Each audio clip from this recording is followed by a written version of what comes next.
Hello and welcome to the Computer Game Show. My name's David Turner and I'm here with James Farley. Hello. Matt Murray. Hello. And Sean Bell. Fucking hell, James wants to be here, doesn't he? Oh, mate, I'll tell you what, I think it's been like that for a few weeks. Yeah. I really don't think his heart's in it anymore. James, what, are you going to prove me wrong? We've been saying this a while, haven't we? Look, I, as I said, I had a bit of a disaster today with the computer, and I'm just worried that things are going to go wrong as we're recording, and then it'll all be my fault. Like, not worried enough to go and set up your iPad, because before we started recording, I said, why don't you use your iPad? That's how you used to record them. Oh, I've got to get an adapter. I know, but that's the thing. Get an adapter then. I'd have to go and find that. I don't know where it is. It's somewhere in the house. Why is everything such a He would rather maybe create problems for someone else rather than definitely create problems for He's not himself. editing. You're editing this week, Sean, isn't you? Someone's running a backup. It's fine. Don't worry about it. You know? Why is everything such a massive effort for you? I'll send your console off, get it fixed. No. I'll put some rubber bands in it.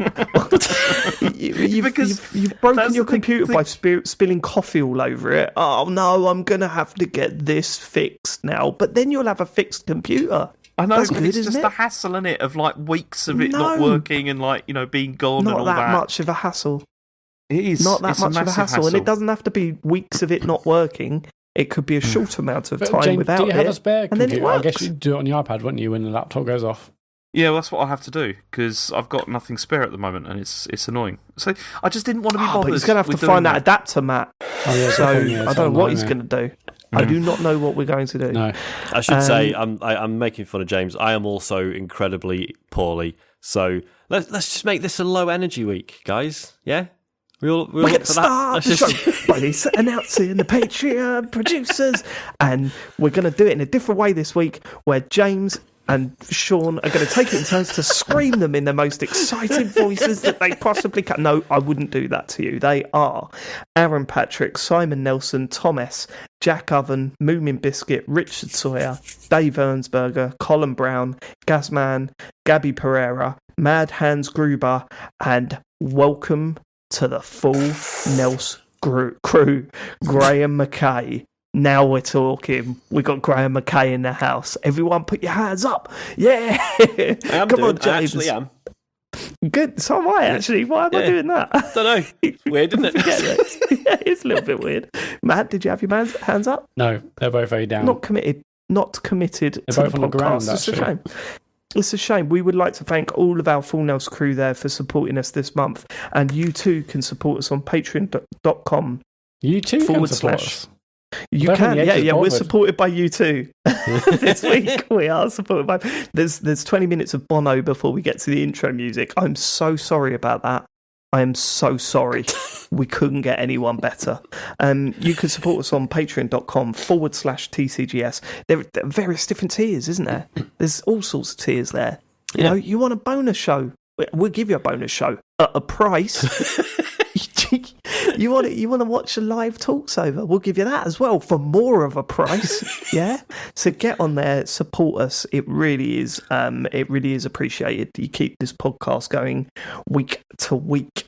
Although, you know, I don't know how long James is going to last. I don't know if there's enough Patreon support to get James to turn up next week. But I think this is outrageous. The way I'm being painted like this, it's not fair at all. What do you mean? It's not fair. Like, why are you just having a pop all the time about you know, everything? It's not fair. That your heart's not being in it. That's not true. My heart's totally in it. I've been doing all sorts of things, you know? Last week, we were all having like a little bit of jolly banter back and forth or whatever, and it always ended with you going, yeah. Anyway, the next story is, and I was like, well, what's going on here, James, mate? Come on.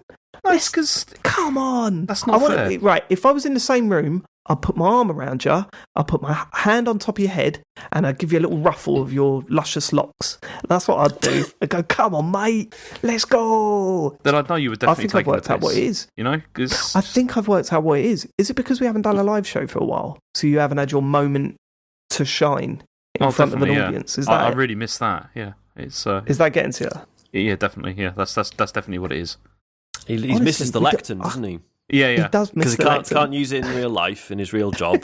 Yeah. And he can't even do it on the live shows either.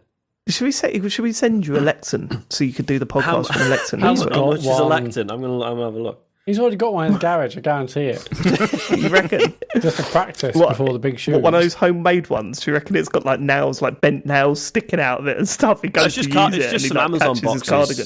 It's just some Amazon boxes he's stacked up. It's also covered in coffee. You know, with the other Just like product. everything else you own. Should we get onto the feedback for next week, Matt? Go on. For next week.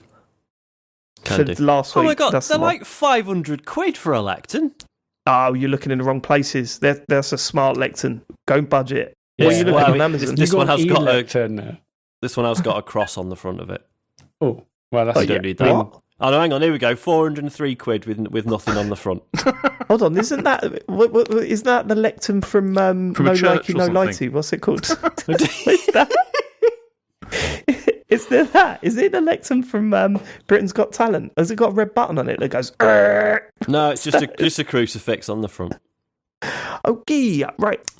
When you said Red Cross, I thought, okay, okay, right. Feedback last week. Let's go, Matt. Yes, a Dennis dishwasher, Dennis dishwasher has emailed What the in. fuck? Why did you read it?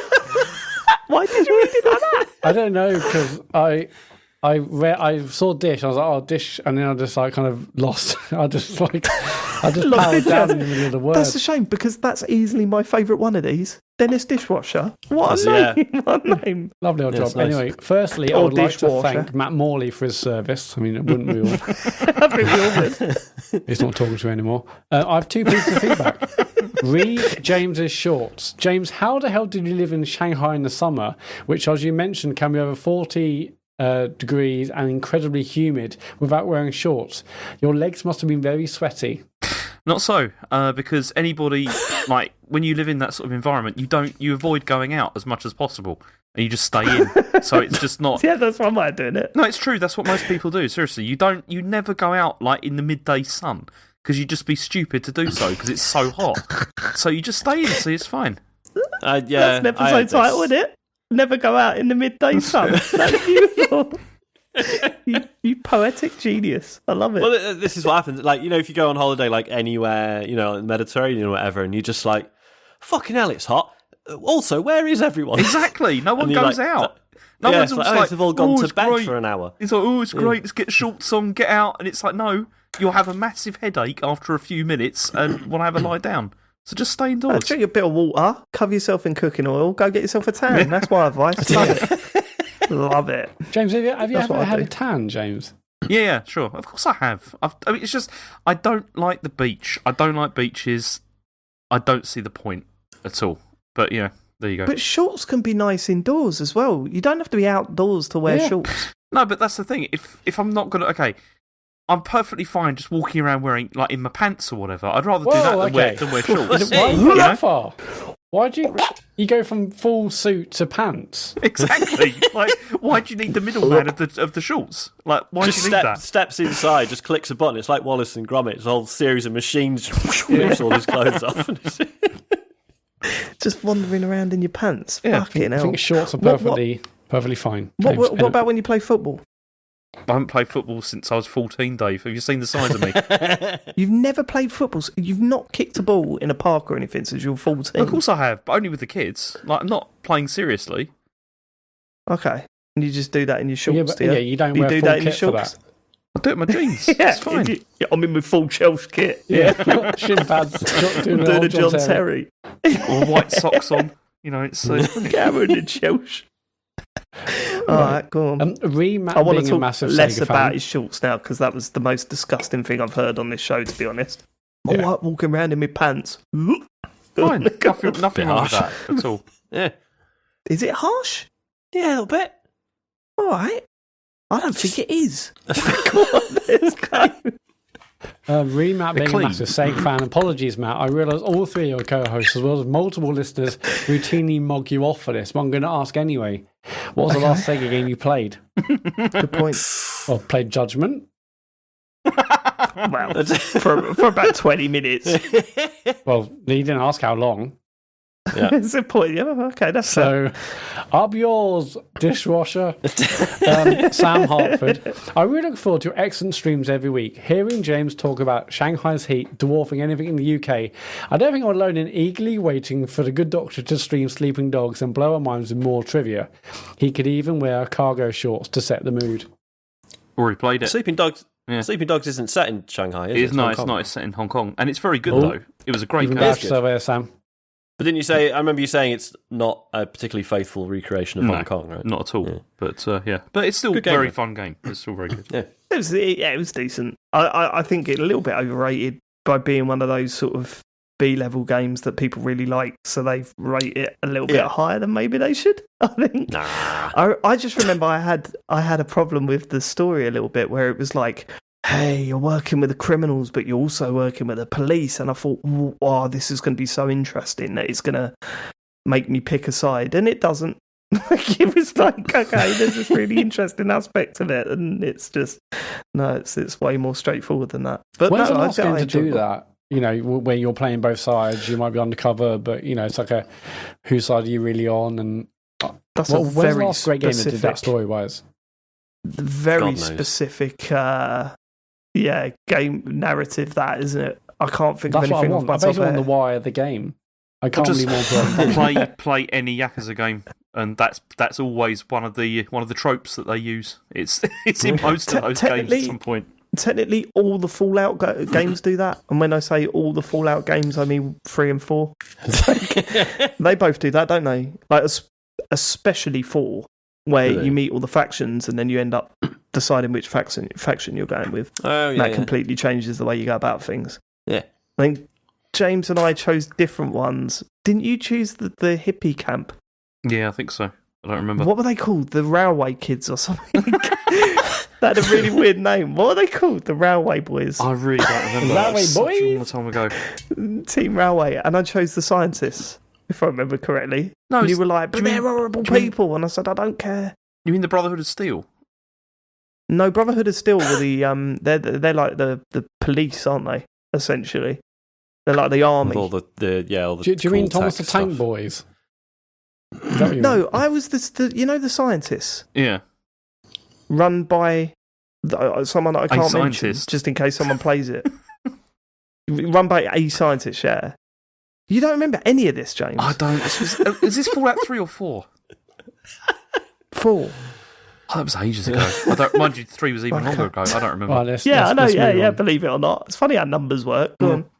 I hope Zach everyone's Toms. tuned in this week thinking, like, I hope I'll get to listen to some people try and remember things.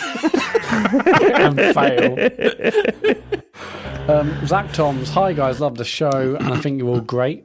Really appreciate the weekly shows. Cheers. Anyway, my feedback is about your recent chat about Stratogaster. You all seem fairly interested, so I thought I'd let you know that if you paid for the huge BLM Itch.io bundle last year, you already have it in that. Anyway, thanks for the great podcast. Appreciate y'all. I did not know that. So yeah, Cool. loads of people did that, obviously. So there's loads That's of people. the thing, isn't it? That bundle was so big. It was great, but also the worst idea of all time. Because No it one was knows like- what was in it. Yeah. Yeah, someone tells you, "Oh, you own 1,800 games now." Oh, thanks. What am I supposed to do with these? I played a few of them, but yeah, whatever.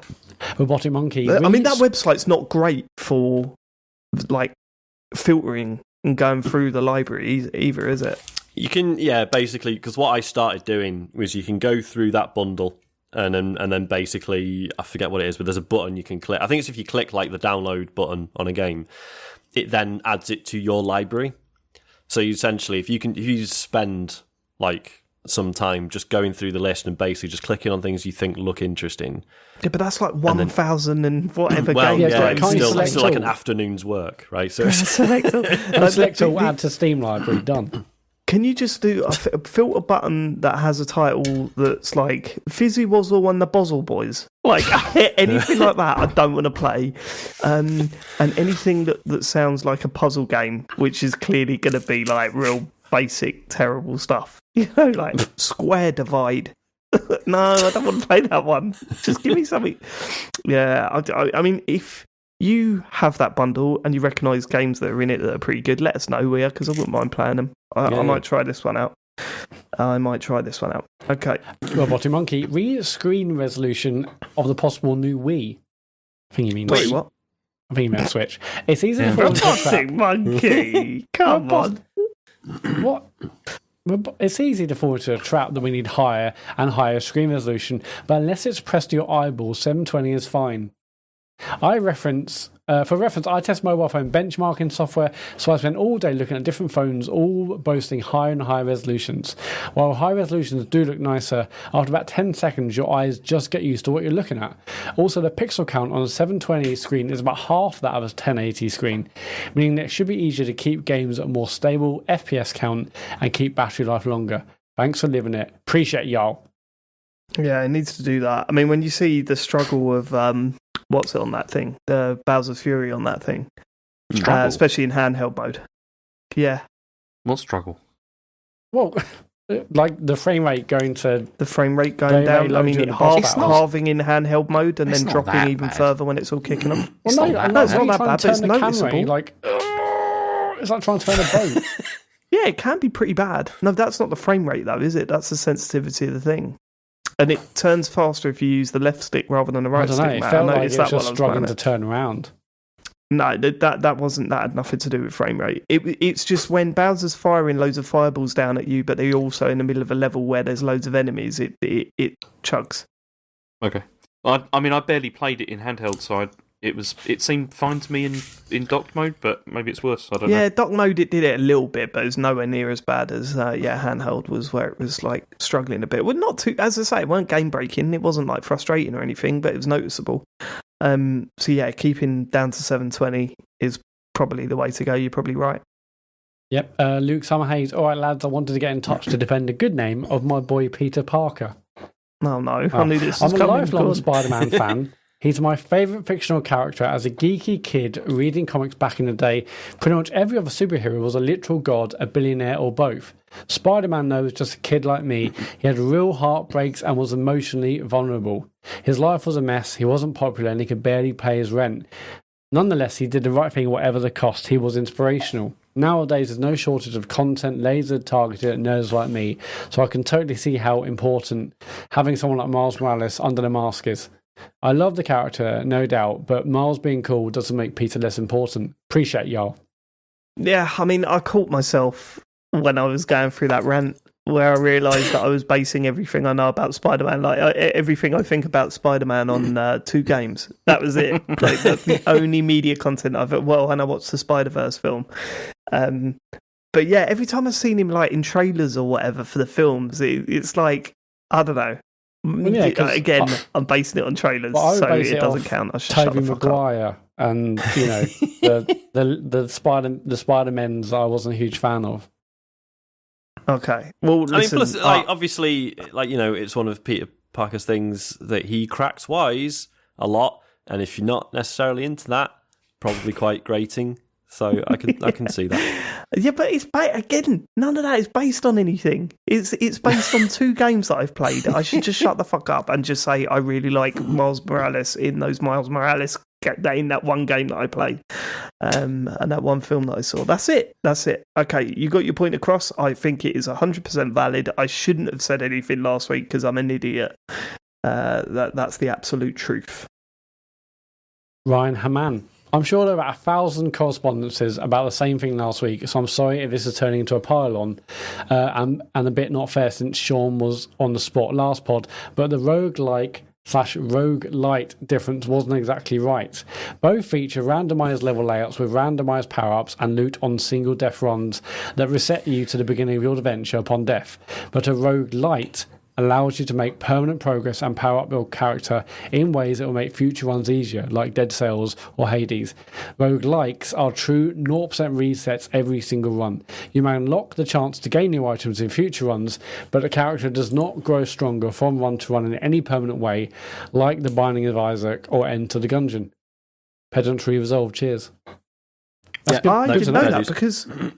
Yeah, I'll tell you why. Because everyone talking about Hades was calling it a roguelike.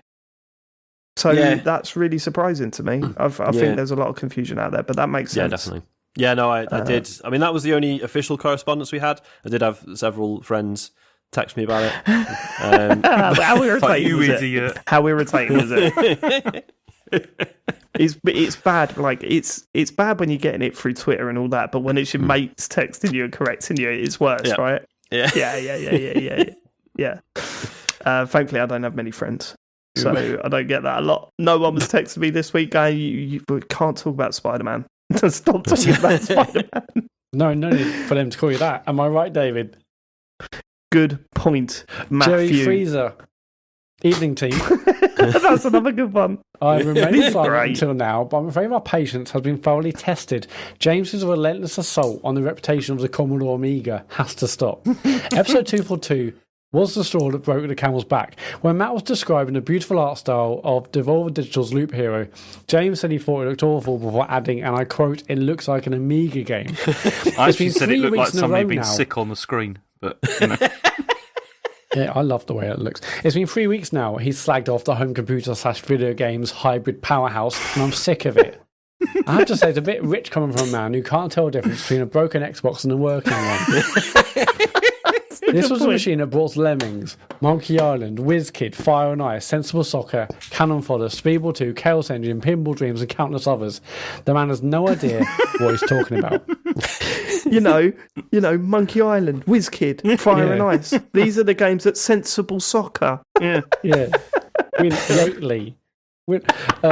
I cannot in good faith go on listening to a show with such flagrant anti-Amiga bias.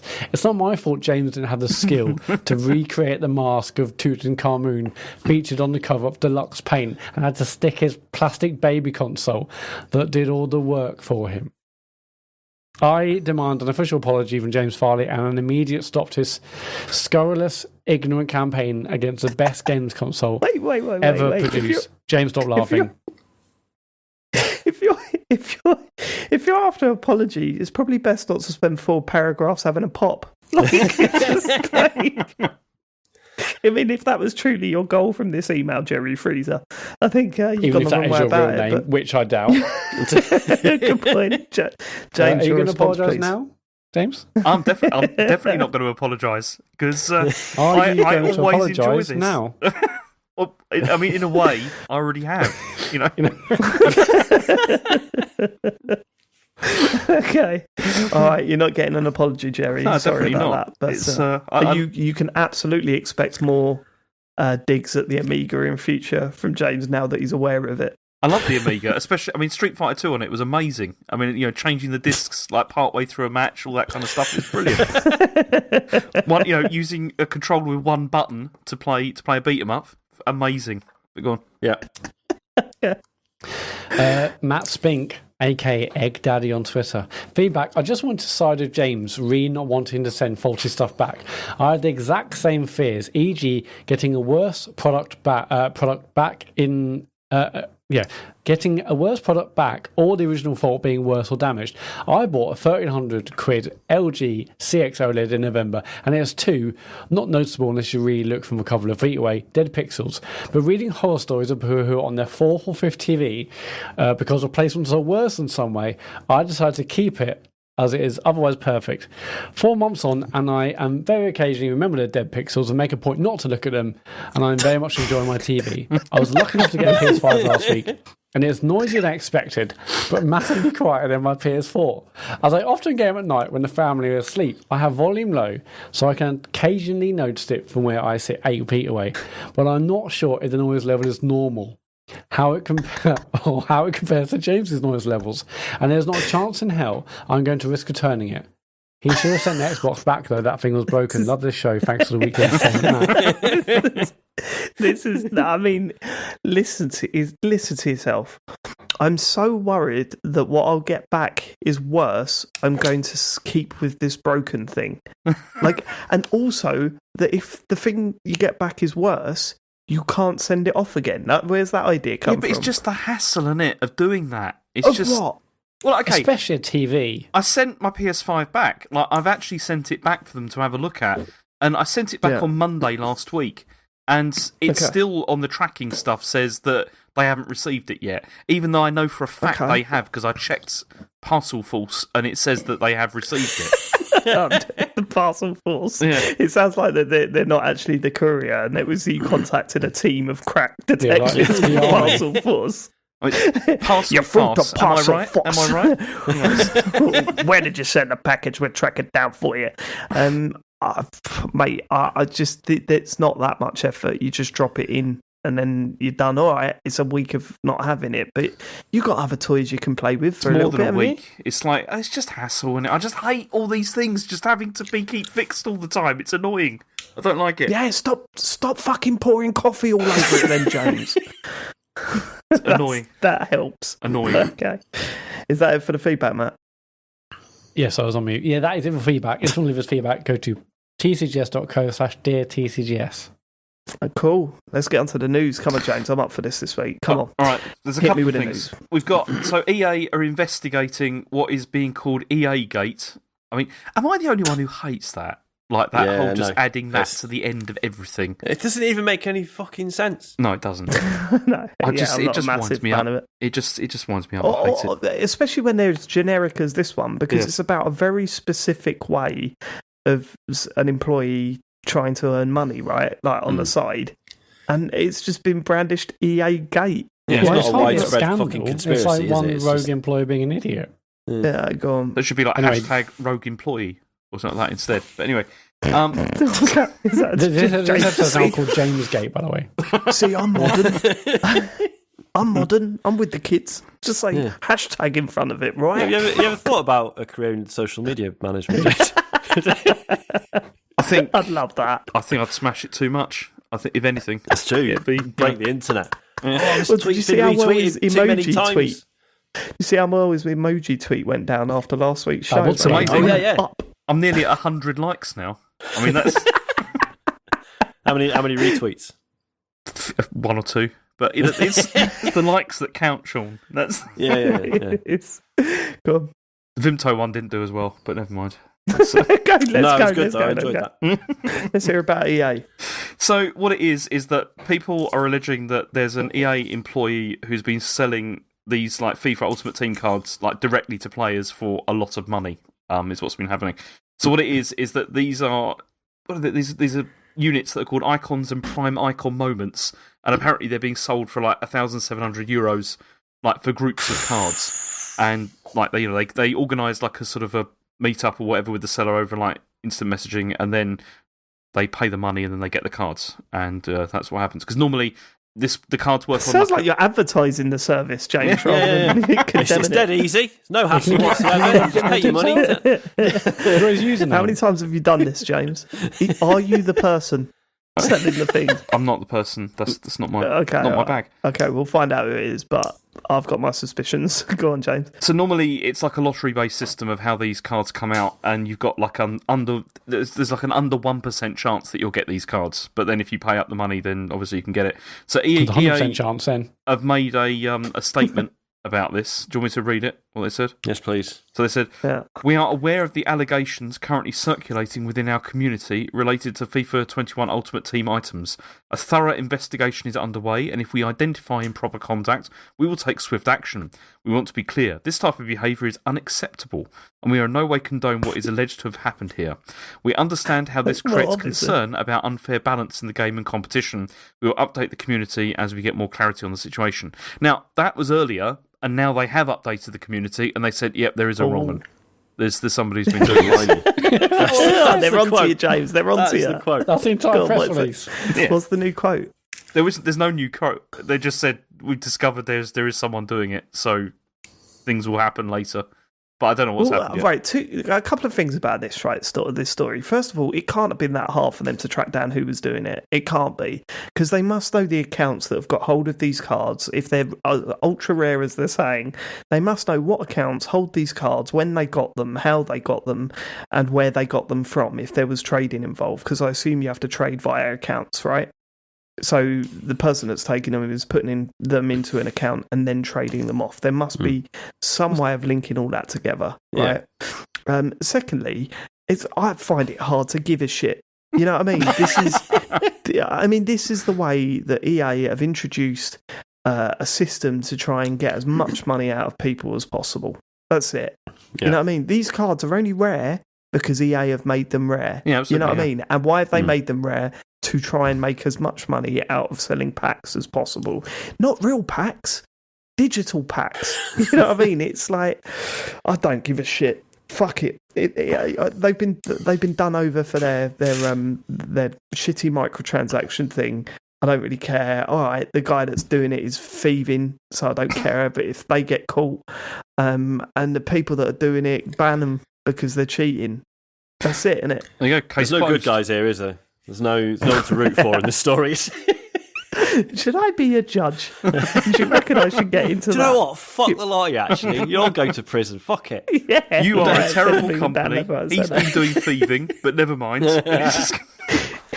90% of the people in the dock would just be looking at their feet.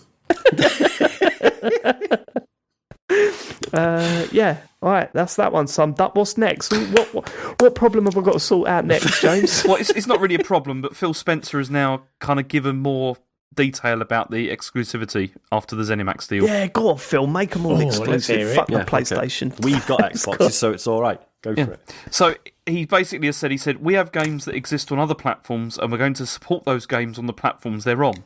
There are communities of players, we love those communities and will continue to invest in them. And even in the future, there might be things that have either contractual things or legacy on different platforms that we'll go do.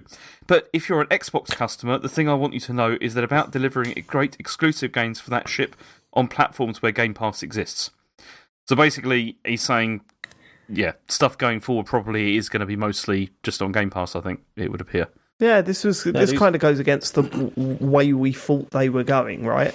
I don't know. Well, yeah, because I still think that, yeah, if all the Bethesda stuff going forward is on Game Pass, but they were like, if you really must, you can spend 70 quid on a PS5 version. I think that's a more interesting flex than just like, no, they're all exclusive now. Do you know what I mean? So do I. But whether it works out like financially, Yeah. whereas with those games, yeah, you will be paying the money. You'll be paying the 70 quid to play it on PlayStation or whatever. But if you haven't got the opportunity to, are you more likely to buy into their ecosystem, which is what they want, right? See, I think if the gap between Sony and Microsoft was closer, they probably would do that because it wouldn't be so much of a risk. But there is a huge gap, and so obviously this is a way that you can try and guarantee that people are going to buy into Xbox. Whereas if you just allow people to buy it, they probably just will, and that'll be it. Well, but again, it's not really into Xbox that they're worried about, is it? It's into Game Pass. That's what they want you to buy into. But you can only get Game Pass on PC and Xbox, and it's probably only going to be like that, like for the foreseeable future. Because I can't. Well, you say that, but then the point that he was making was that these games will be available anywhere that Game Pass is available. But Game so Pass the idea would be, yes, currently, but I'm sure they want to push it onto other systems. I still cannot see that happening. Like, I just can't. Like, I can't see Nintendo or Sony, like particularly Sony, saying, "Yeah, sure, have your service on here." I can't see Sony doing it either, And but I Nintendo can won't see either. them. I can see them bringing it out on, say, Fire Stick. Doing a deal with Amazon. Well, once Luna goes away. Mobile, so someone could theoretically, I presume, just sign up a Game Pass and play on xCloud and stuff if they really want to do that. Yeah, I can see that happening, but definitely not on like competitor platforms. I just don't think it's going to happen. But no, but not through Microsoft's decision. That would be so. There's no way Sony would allow that. No. I'd be very surprised if Nintendo. They're probably more likely. But do you honestly think we will start to see Game Pass / xCloud apps on TVs and Fire Sticks and stuff like we see with Apple TV app is now on everything, not just Apple TV boxes, but on Samsung TVs, LG, and Disney Plus. As soon as the app came out, obviously the app was everywhere. Do you see that happening with Game Pass? I don't. I can see that happening, but it depends on the other companies rather than Microsoft. That's the problem, though, isn't it? Because all the other companies pretty much have their own game offerings that they're trying to, even Amazon. Like, Amazon are trying to get like Luna off the ground and that kind of thing. They're not going to want competitors on there either. Like, nobody wants. Which I get, right? Which I get, but if you buy an Amazon Fire Stick, you can put Netflix on there, right? Yeah, I know, but they have disputes all the time as well. Like, there's been times when YouTube's not been on there because they've had arguments with Google, like over content and everything. Fine, but you buy an Amazon Fire Stick, you can get Netflix on there, which is a direct competitor to Prime Video, correct? Yeah, you can, at the moment, yeah. if Luna doesn't take off on a big way, the idea of saying buy a Fire Stick and you can get xCloud, and then when you're booting up your Fire Stick to play xCloud games or whatever, you've got that whole Amazon dressing around everything. Yeah. You know what I mean? The store's right there, the Prime's right there, all of that shit's right there. It's not a terrible decision for Amazon to make further down the line. If Luna doesn't take off, it won't. If Luna doesn't take off. But in thinking of the TV manufacturers, like Samsung did a deal with Xbox with Microsoft Xbox, you know, for to showcase xCloud, whatever it's on the latest Samsung phones. So, you know, it's not a sort of possibility for new Samsung TVs to have the Game Pass app. And LG, I mean, what have LG got? You know, see, that I feel is much more likely. Like, I think it's much more like you'll see apps and stuff for TVs than you would on like platforms like on like Fire Sticks and stuff like that, because those so then what? Those TV manufacturers will take anything, won't they? Like they'll put anything on there to try to do it. But yeah, like a TV manufacturer is sort of agnostic when it comes to games stuff. Yeah, isn't they it? want as much as possible. So then Phil Spencer's quote makes a lot more sense, right? So he's saying, look, we're not going to keep it exclusive to Xbox. We will be on other platforms where Game Pass is available. Then when you start opening your mind and thinking where Game Pass can be available, saying it's exclusive to Xbox makes zero sense. Because, you need an Xbox to play this game. I can play it on my microwave. What are you talking about? Do you know what I mean? It'd be fine, wouldn't it? Because you get like a smart TV, you can connect, one of the controllers with Bluetooth.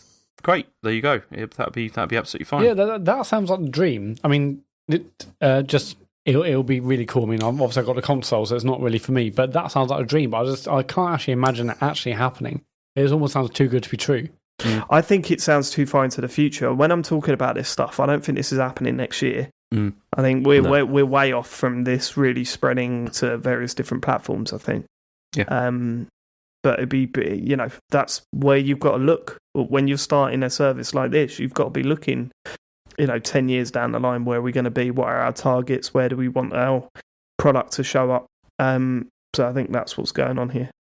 But like any of these sort of services like Netflix and Prime Video and stuff, like they've just got to get it everywhere. And I'm sure, I hope they are thinking like that and not thinking that, we'll just keep it in our own little ecosystem. They've got to think anything they can have an app on, let's try and get Game Pass on there.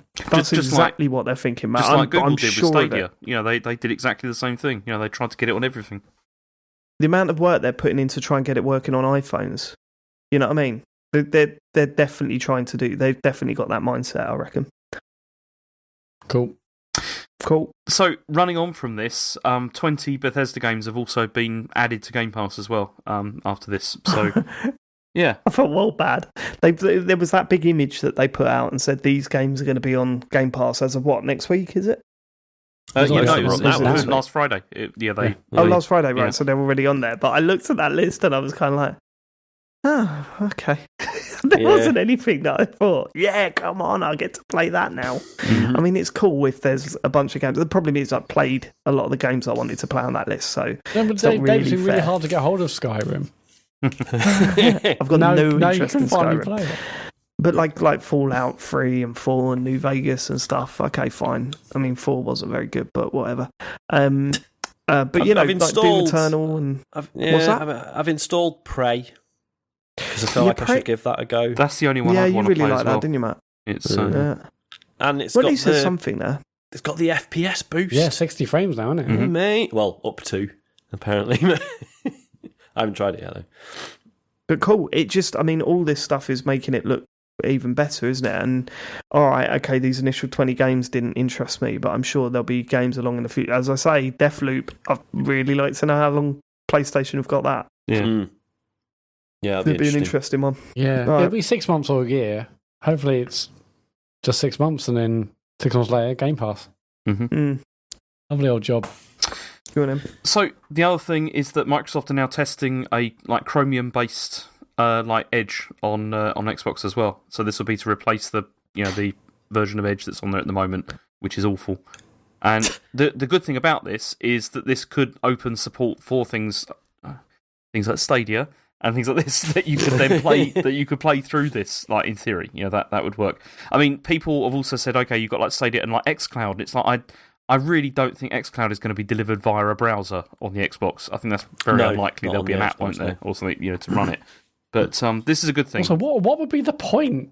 Yeah, exactly. I've got an Xbox. I love to play Xbox games, but I'm going to use the Edge browser to play the Xbox games. Well, yeah, like I've seen people saying, "Oh, but what if you're going to download a game and it's 120 gig? Well, you could just stream it." And I'm like, "While it downloads? Yeah. You kidding?" So yeah, hard to imagine a good use case for that. I think, but yeah, have to wait and see what they do with I that. suppose you could argue. So say you had like an original Xbox One. It's like, well, you can run the spec, the version that's spec'd for the Series X or whatever by streaming it.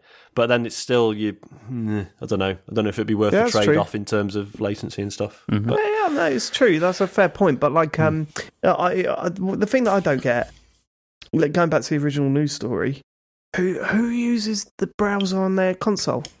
There is that. I mean, I'm sure there's someone listening going, "Well, me, I use it for this," but who uses the browser on their console? Now that I think about it, I know some of our listeners do, because they don't need a computer particularly. So there's just some stuff they can only access via a browser on a console. I think it's nice to have it there as an option, honestly, like to be able to open a browser if you need to. Yeah, I don't.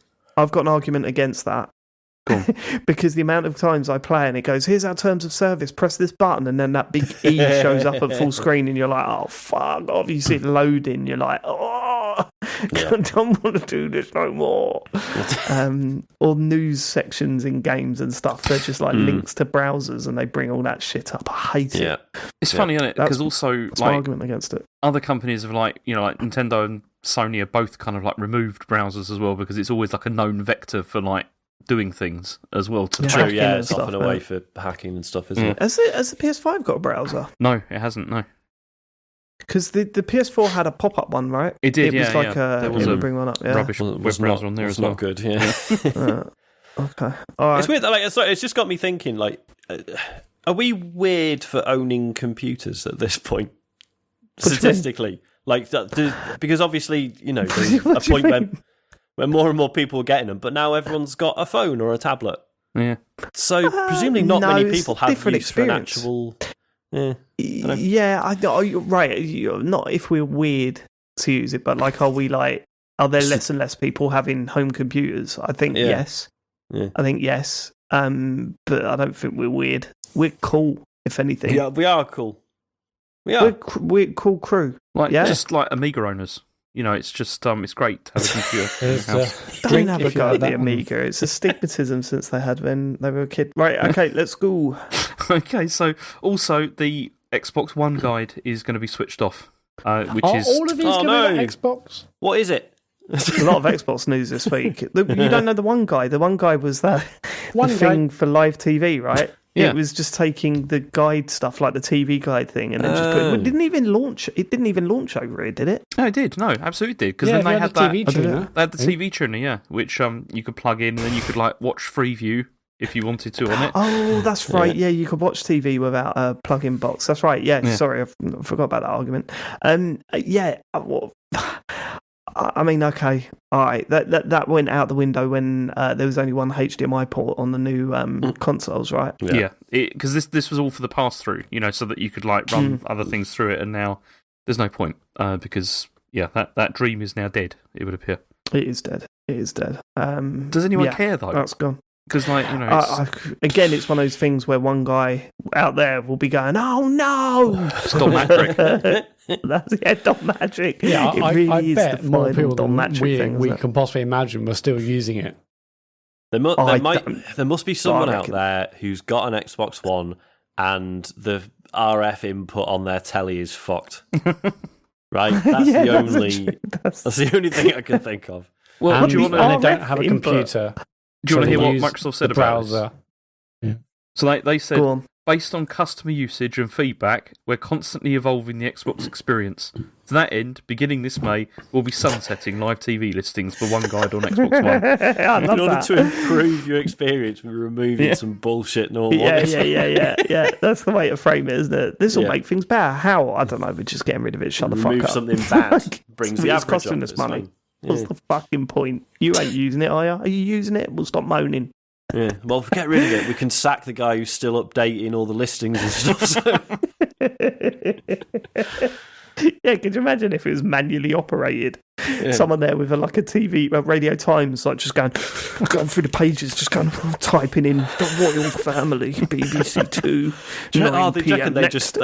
they just stroll into the office every morning into the Xbox bit, and everyone's just like, why is he still going in? And it's just like, all right, guys, just going to update the TV listings for the one guides. His name's Brian. He's worked there for years. No one's spoken to him. No one knows what he does. And then all of a sudden, he's walking around everyone's desk going, "Got some TV Guide magazines? Anyone want them before I go?" Like with a big old box. Do you want this one? This was a good week. The fourth week in June 2017. The only one who's still got a Connect as well, like hooked up. Yeah, the only reason they know he works there is because every now and then they'll hear Xbox, go to Virgin Media channel 402. No, 402. Like that, and it just Open one guide. Open what? Oh dear. Go on. Okay, so also Square Enix are going to have a reveal event on March the 18th. They're doing like a live stream where they're going to be showcasing new games and games that we already know about. But apparently the focus is mostly going to be Western games. Do you want to hear the list of what we're looking at? Go on. Yes, please. Wait, what is this list based on? Rumours or fact? No, this is based on fact. This is what they've already Right, okay, said. it's a press release. James does not deal with rumours. No. He fucking does, Matt. I don't know. We've argued about that on the show enough. So anyway, he deals in rumours. This is the list. We've got Outriders, Balan Wonderworld, Marvel's Avengers, Just Cause Mobile, an unspecified game from Taito, and The Quiet Man 2. Okay. Quiet Man 2? No, What the fuck? That was a joke. What? Oh, right. Oh, man. Got him. Jesus. I was like, holy Hook, line, shit. and sinker. Fucking hell. Megaton. Well done, James. Well done. That was a classy Totally little got move me there, there. my friend. I read this, I was like, what? Lovely stuff. So where's all this Life is Strange news coming from then? Well, that is also part of this. So the next Life is Strange game is also going to be shown, and it's going to feature an all-new protagonist wielding an exciting new power. Right, and Square Enix have said that. Yes.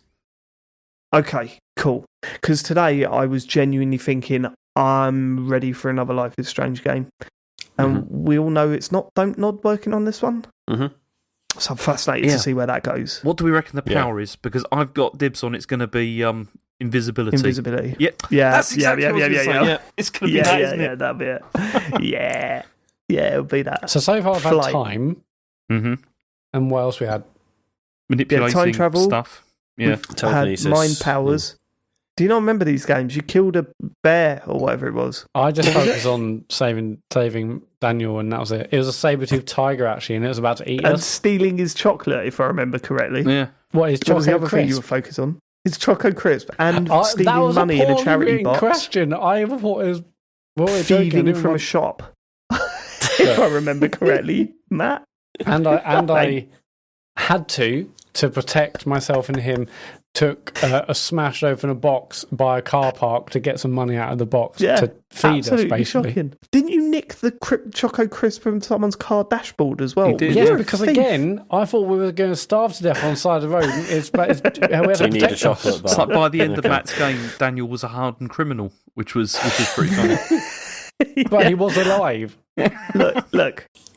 We talk about Life is Strange enough on this podcast, and I know some people are not into it, and it gets frustrating when we get all excited about these games, but that just there proves why I really want to play a Life is Strange game again. It's this narrative-based moral choice stuff that always brings out these great conversations. I really, really enjoy playing through them.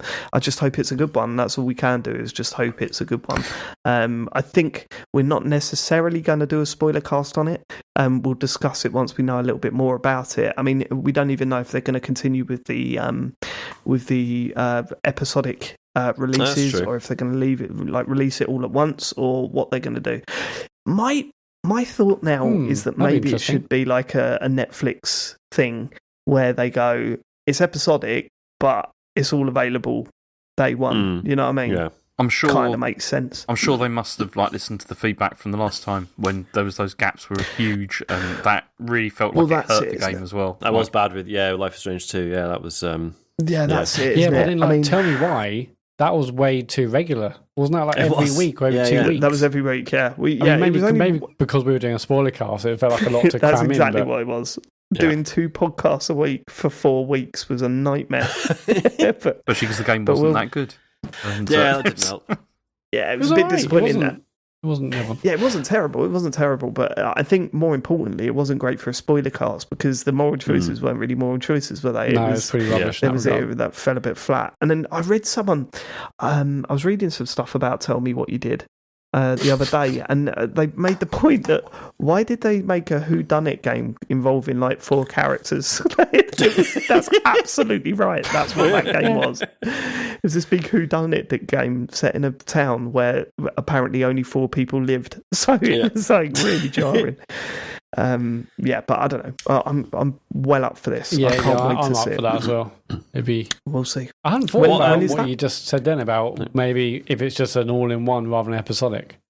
No, I think it'll be episodic, but it'll be about invisibility and crippling shyness or something like that. It's hopefully it'll be good. What time? What time is this on? Because I've just realised it lands on Thursday. I don't know. It's 1 p.m. Eastern, so that is 9 3 in the morning over here. p.m. over here, I think. Oh, is it? Are you thinking what I'm thinking, Sean? No stream for me. I'll be doing this instead. Well, oh yeah, Sorry, no, it's actually 5 p.m. Oh, is it? Oh, never mind. Oh, that's a shame. I might not be able to make it, but I'll try. Well, I don't think any of us can we? At 5, we've got kids. That's correct. I forgot about those little guys. Right, okay, go on. No, just before we get out, so Outriders, like that, today, in fact, earlier in the week they teased the fact that another big game was coming to Game Pass, and a lot of people said, from the tease, it sounds like it's Outriders, and today, because it made me laugh because it was like, is anyone getting a signal from the anomaly? And obviously, having recently played Outriders, I was like, oh shit, they're talking about Outriders. But if you hadn't, it's the most generic, like, sci-fi language. It's like, well, what? It could be fucking anything. What's the... What if it said, like, look forward to cutscenes about jumping over a thing? That would be funny. It's Outriders. I mean, what did make me laugh was people in the replies being like, is it Mass Effect Andromeda? It's already on Game Pass, guys. It's already there. It's already there. But no, I'm excited. You don't want that. I'm properly excited about this because, as you know, I really like the demo. So, I mean, A, me not having to pay for the full game is a bonus, and B, the fact that more people might actually check it out as a result. Because I understand it's a bit of a hard sell because it does look, quite generic and stuff.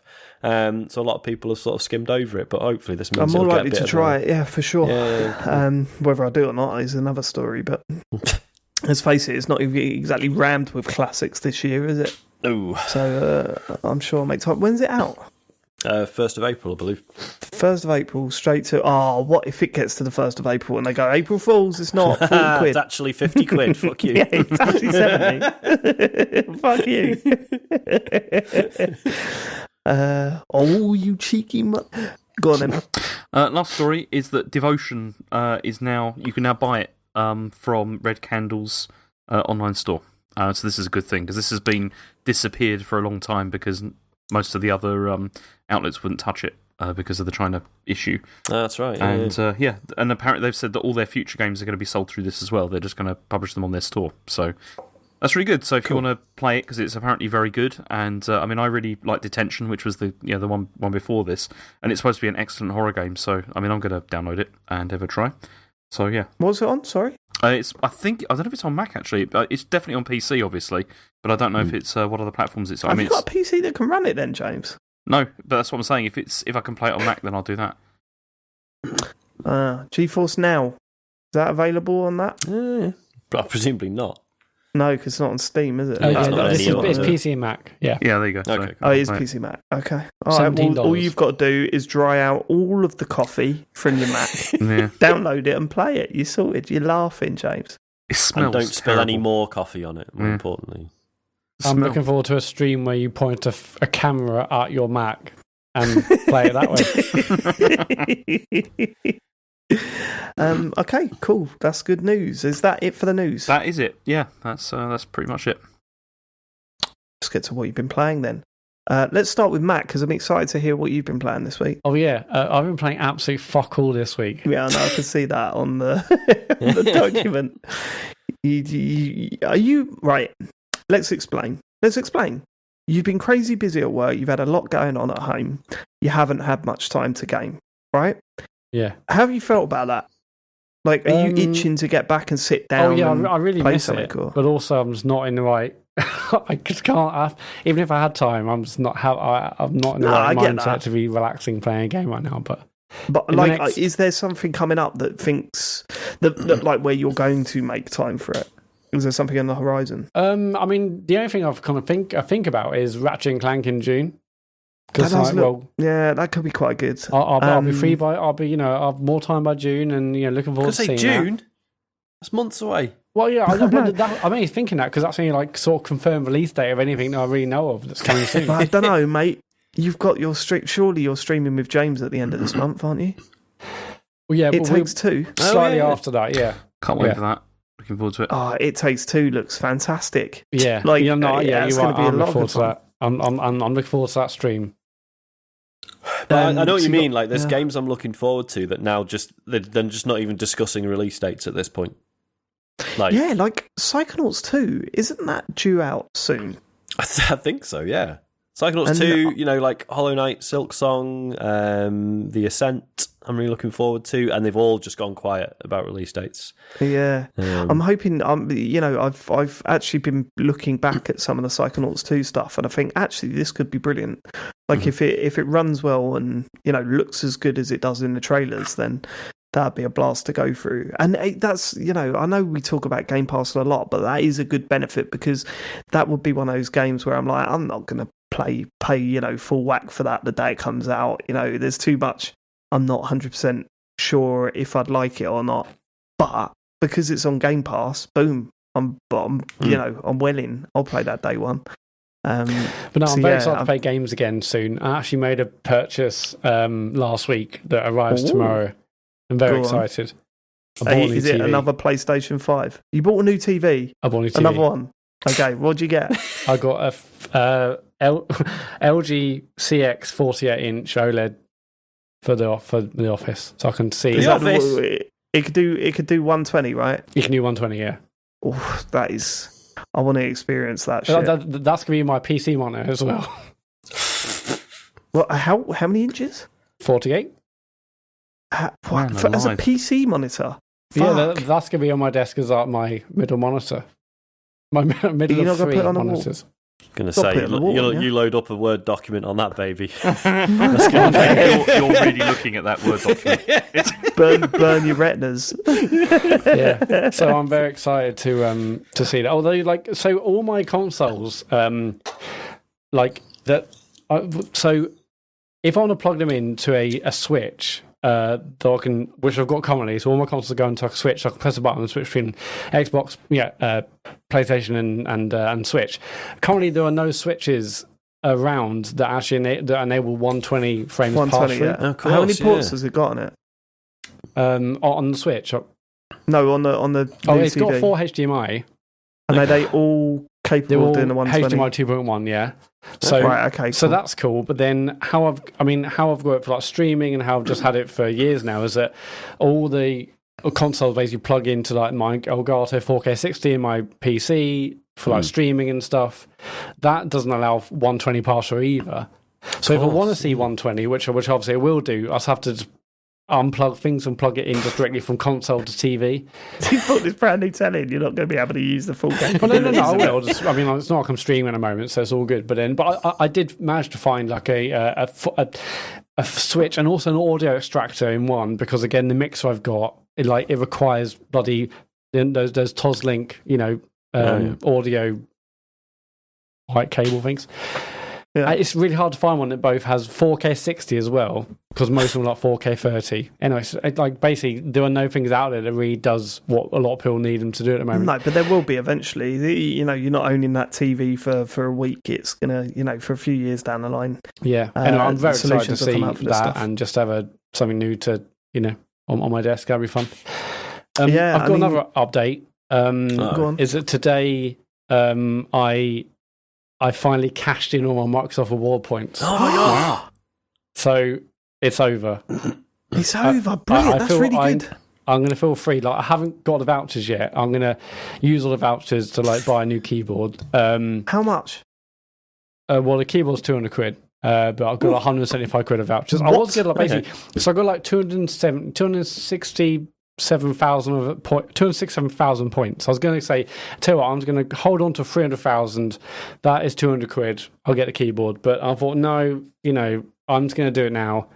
And I don't have to think about my dailies. I don't have to think about playing that random game on Tuesday. What does a Hang on, £200 keyboard do? Wait, hang on. Sorry, are you still going to be doing that though, Matt? Are you telling me that you'll definitely stop?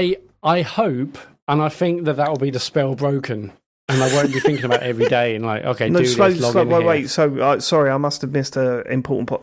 So you've not cashed in all your points? No, I have. I've only got 2,000 points now because they're all cashed in to get vouchers. And 2,000 points as well. Just like a spare balance, yeah. Yeah, 2,000 points is nothing basically. Nothing, yeah. Right, okay. My next question: what the fuck does a £200 keyboard do? Well, I really wanted to I don't like mechanical keyboards. One, they're really noisy, and the keys are massive. Okay, you changed your tune on that. Okay, fine. Yeah, well, I bought one back in the day because everyone was like, mechanical keyboards. And I was like, okay, well, everyone thinks they're good, I'll give them a go. And it's just too noisy anyway. But I used to love also that. really like... I used to love hearing you sound like you were in Fallout. It's Just Matt hacking it's just away. too noisy and annoying. Yeah. But I love, I want a low profile keyboard, and this is like the lowest profile keyboard I could buy and find that looks nice and it's okay. Because I like the Mac keyboards, but you can't really get. Well, you can get. There are some keyboards. Anyway, whatever. It looks nice. Fuck it. I bought it. £200 on a keyboard, Matt. Yeah, but it looks nice. It's low profile, and what else? If you're not listening, Dave, it looks nice and it's low profile. Yeah, there's some other features as well, but I can't, it's got like some hotkey. I don't know. It doesn't matter. What colour is it, turbo Matt? button. Has it got like fluorescent things all over it and stuff? It does have RGB, but Yeah. I'd say yeah. But What really is it? just What's about it called? What's low the profile brand? stuff. It looks What's it nice. called? It hasn't got a number pad, so it's a lot smaller What's on it the called? desk. What's it called? It's the Logitech G915 TKL. G915. I think it's a G915. Yes, yeah, G915 TKL Lightspeed RGB keyboard, yeah. Okay, right. I'm having It's a look at fucking it well now, nice, mate. and I swear to God, if this looks like a £10 one that you can get from, I mean, it No, it looks looks right. smart. Yeah, It looks smart. It does. The good thing is, £200 so, for a keyboard, though. Is this is it uses this Lightspeed technology, and if I get a Logitech mouse, it will use the same receiver. okay. It's Cool. got What's those- Lightspeed technology? So it means like low latency, no latency, that kind of stuff. No, well, that'd be really good when you're playing Counter-Strike. Is that because of all the gaming you do on your PC? Or does it mean that you can switch what camera you're looking at on Twitch like within half a millisecond quicker? It looks well nice. No, Anyway. it does look look nice. nice. And do you know, I don't know if we've talked about this. Like over the last year, I've fully softened on stupid RGB bollocks because I used to hate it, and now I'm just like, do you know what? I'm stuck in the house. Fuck it, let's get some lights on. Who gives a shit? I've This changed is a my mechanical case. keyboard. Hold on, this is a mechanical keyboard. Yeah, but it's But got no, like it's low profile though. Didn't you hear? Yeah, Matt said it's several times like- low profile. Yeah, it's very clear about that, man. But when you said about loving the Mac keyboards, they're like they might as well be touchscreen. You know what I mean? Like you barely feel anything. well, they're this was chiclet keys, the one that looked the nicest. It performs the best and the lowest profile keys. That's all I care about. Okay. Anyway, All right. that's not the important thing. The important thing is that I'm out of the game for Microsoft Award points. Cool. Yeah. I'm Sorry. very- I'm not one to judge. Go on. He's going to start getting DMs I from think the next couple of community. days I will automatically just like log in and think, oh no, mate, you don't have to do it anymore. Just it's like muscle memory. I'll just automatically go to Bing, automatically do my searches. But I think this is it now. I think you're gonna start getting messages from like the community. Going to be like, Matt, where have you been? We've not seen you around for a while. And it's going to be like, no, I'm out. Yeah. I'm out. I told you. I should probably write a post on the rewards subreddit. Say, I'm out, boys. Can you imagine like your muscle memory being Bing? Like that's just. Yeah, I know. Yeah. I mean, it's carp but I just thought I'd cash it, and that's me done. It's me out of the game. It's been fun. Cool, fair enough. Nice, and you've all that, and you've got a admittedly low-profile keyboard out of it. Nice. It looks well nice. Look at it. Oh, look at that thing. Low latency. Look at that. Okay, sure. Sean, what have you been playing this week? Basically got nothing. I've been playing, bits of things here and there. The only thing really worth noting is that I did finish the Flower Collectors last week. I watched this. What, your final stream? This was the last stream of the Flower Collectors. This was the animal detective game I've been playing, and really good. I've not really got anything additional to say about it. It kind of continued, in the same vein pretty much throughout. It was just that the story got a lot better. It was still like right up until the end really frustrating in terms of these bits where it's like, right, watch the plaza and see what's going on. You've got 2 minutes to spot like a number of things, and it's just infuriating trying to find the things it wants you to spot. It's like, just give me a button I can press and it just highlights things. Like it's not. What are you getting out of scanning around the screen to try and see what you're supposed to click? It's like the game benefits from being interactive. I'm not saying like, it's good writing, but it should have just been a cartoon or whatever. But it benefits from being interactive, but it did not need to be difficult in any way. It could. Well, just hold your hand. You perfectly summed it up on the stream where you said it's like playing Where's Wally, where you don't know what Wally looks like. It's like, exactly. Who's this guy who's defined? Yeah, and it was just those bits were frustrating right up until the end. But I really liked the story. The ending was quite abrupt. But no, other than that, really good, really interesting. But that's basically it. I mean, I can talk about Sea of Thieves again if you want, but no, you're right. Probably just move on. This week I completed Maquette. Finally, I thought you were done with that. it. I said I was going to do it. No, I said last week I was going to finish it, so I finished it. And some of the puzzles got a little bit interesting, but then it dropped again, and then it started doing things where it took you off to a separate level.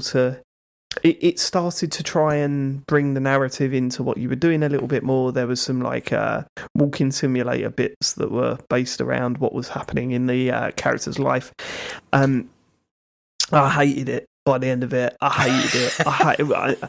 And I think, partly down to the puzzles not really going anywhere, not really iterating, and it has a problem where it's restrictive in certain ways, but not restrictive in others, which means you're left thinking, am I doing the right thing here? Constantly. There was a time where I was in the complete wrong sort of scale of things, and I was like, it shouldn't have let me out here, because it's clearly there's nothing I can do in this bit. Yet I've got this whole area to walk around at a very slow pace. So when you're tiny in the massive world, you're just still walking at the same pace. And there's no run button or anything, so you're just like really slowly moving through it. And there was that bit where I was just like, I've walked all the way from there to here. I can't do anything, so now I've got to walk all the way back, and it's just tedious stuff like that. The story, I'm going to say it right, and it's outright lazy. It's lazy, and if you don't want any spoilers to this game, then maybe skip forward a few minutes, right? But I don't think it's a spoiler because you know exactly where it's going. It's about a relationship that starts and how that relationship ends, right? That's it. That's the long and short of it. The problem is they go from being in love and I love everything you do and this is the best day ever to the male character slamming his computer shut when she walks in the room and her staying out with some friends and not texting to say that she was going to be out. It goes to moments like that without any context in the middle. There's no... My problem is, if you're going to tell a story about a relationship and how it breaks down, then it needs to be more than then things went wrong, which is exactly what this did. Yeah. So there was no looking into why it went wrong or what how it turned. What was the turning point where things went off the rails, or where things distractions come into the relationship, stuff like that. It didn't go to any of that. It was just like, these people are having the best time and they're so in love, and now they're not. And it was just like, fuck you, give me something. You know what I mean? We know relationships break down. Did you ever play Florence? I didn't, no, but it was very highly rated, wasn't it? It was, and I didn't get on with it. I liked it because it was really good. I just felt it was a similar thing where it was just like, I don't know, I just feel like games, I mean, media in general has this sort of weirdly limited view of like long-term relationships, where it's just like, now here's the bit where it gets boring and they start arguing and and I'm like, obviously that is a part of a lot of relationships, for sure. But when, like, how many games are just about a couple who like basically get on, and sometimes there's tension, but they learn and grow around each other, and they're all right. You know what I mean? That's. I mean, I guess the short answer is that that's not dramatically satisfying for anyone, right? Or they don't, though, Sean. So long as we know what the problems were and what was done and how each problem they faced was taken by each person individually. Because that's the crazy thing about relationships. Relationships are two people with two separate, like, there's an overlap. It's like what they call it, a Venn diagram, where there's two circles and they're overlapping. That's the relationship, right? It's two individuals with their own faults and the ways they deal with stuff. But there's some overlap there. And it's whether that they can make that overlap either expand or understand each side, right? There's always compromise, there's complications. It's a real complicated and interesting subject.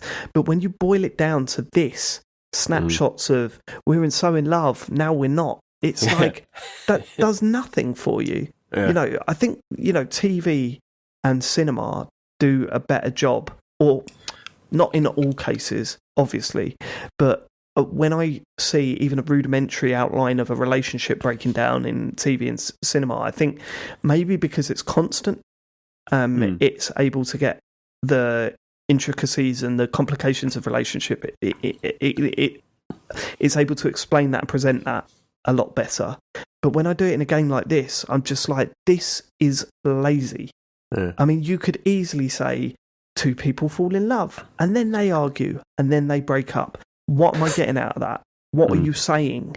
Like, what's your point here? And as I said, if the idea was to be relatable, then that falls apart in the way that the dialogue is carried out. And I think it would have been a little bit more touching, and I think it would have worked a lot better without the voice-acted bits, the animated bits. If it was just the text left about the level, along with the music, coupled with the music, then I think that would make a lot more sense. But ultimately, and I said this in a thread on Rollmuck where people were talking about this game, and they were quite negative about it as well. I was saying, look, if this game interests you, play Superliminal. It's not on the same subject matter, but the story it tells you and the way it presents it is a lot better. The puzzles are a lot better, although it does have its own like flaws, like with frame rate and bits and pieces like that. But then you've also got the other game, Unfinished Swan. If you've not played that, that's got a really interesting story wrapped around a nice hook mechanic and does interesting things with puzzles. So get that played. I really didn't like it. It's such a shame, because the original concept is really quite interesting. A world within a world within a world, and how you can manipulate stuff in real time. Sounds pretty cool, but it never really lives up to that original concept. So that was that. I was informed, and a big shout out to our Discord here. I was informed last week I was talking about maybe buying the Spider-Man Remaster. Now that I'm finished Miles Morales, but didn't feel really done with swinging about the city. And someone said, well, if you've got the Miles Morales disc, you can upgrade it to include the remaster for £20, like just through the game. Just by having the disc in, yeah. Yeah, but it's not my disc. So I'm sending it back to James. And they were like, you don't need the disc. Once you've bought it, that's it, it's yours. Fuck. And it's like, that's weird. So hang on. Does that mean, can you still play Miles Morales then as well without the disc? No. Okay, so just the just the. It treats it like a completely separate game, right? so I can play Spider-Man Remaster now that I've bought it, but I can't play Miles Morales when I send it back to you. Right. And I read today, James, that you can't upgrade it now that I've done it because it reads the code off the disc. Oh shit! Really? Okay. Oh, I thought you were going to be mad. No, that's not true. 'Cause- No, I'm not that He was bothered, about honestly. to get mad. No, because it's funny because when you look on Reddit, there's loads of people swapping discs about so they can just Yeah, I was buy it and gonna then say. pass it on to the next Why one. wouldn't you? So Yeah. yeah, but yeah, no.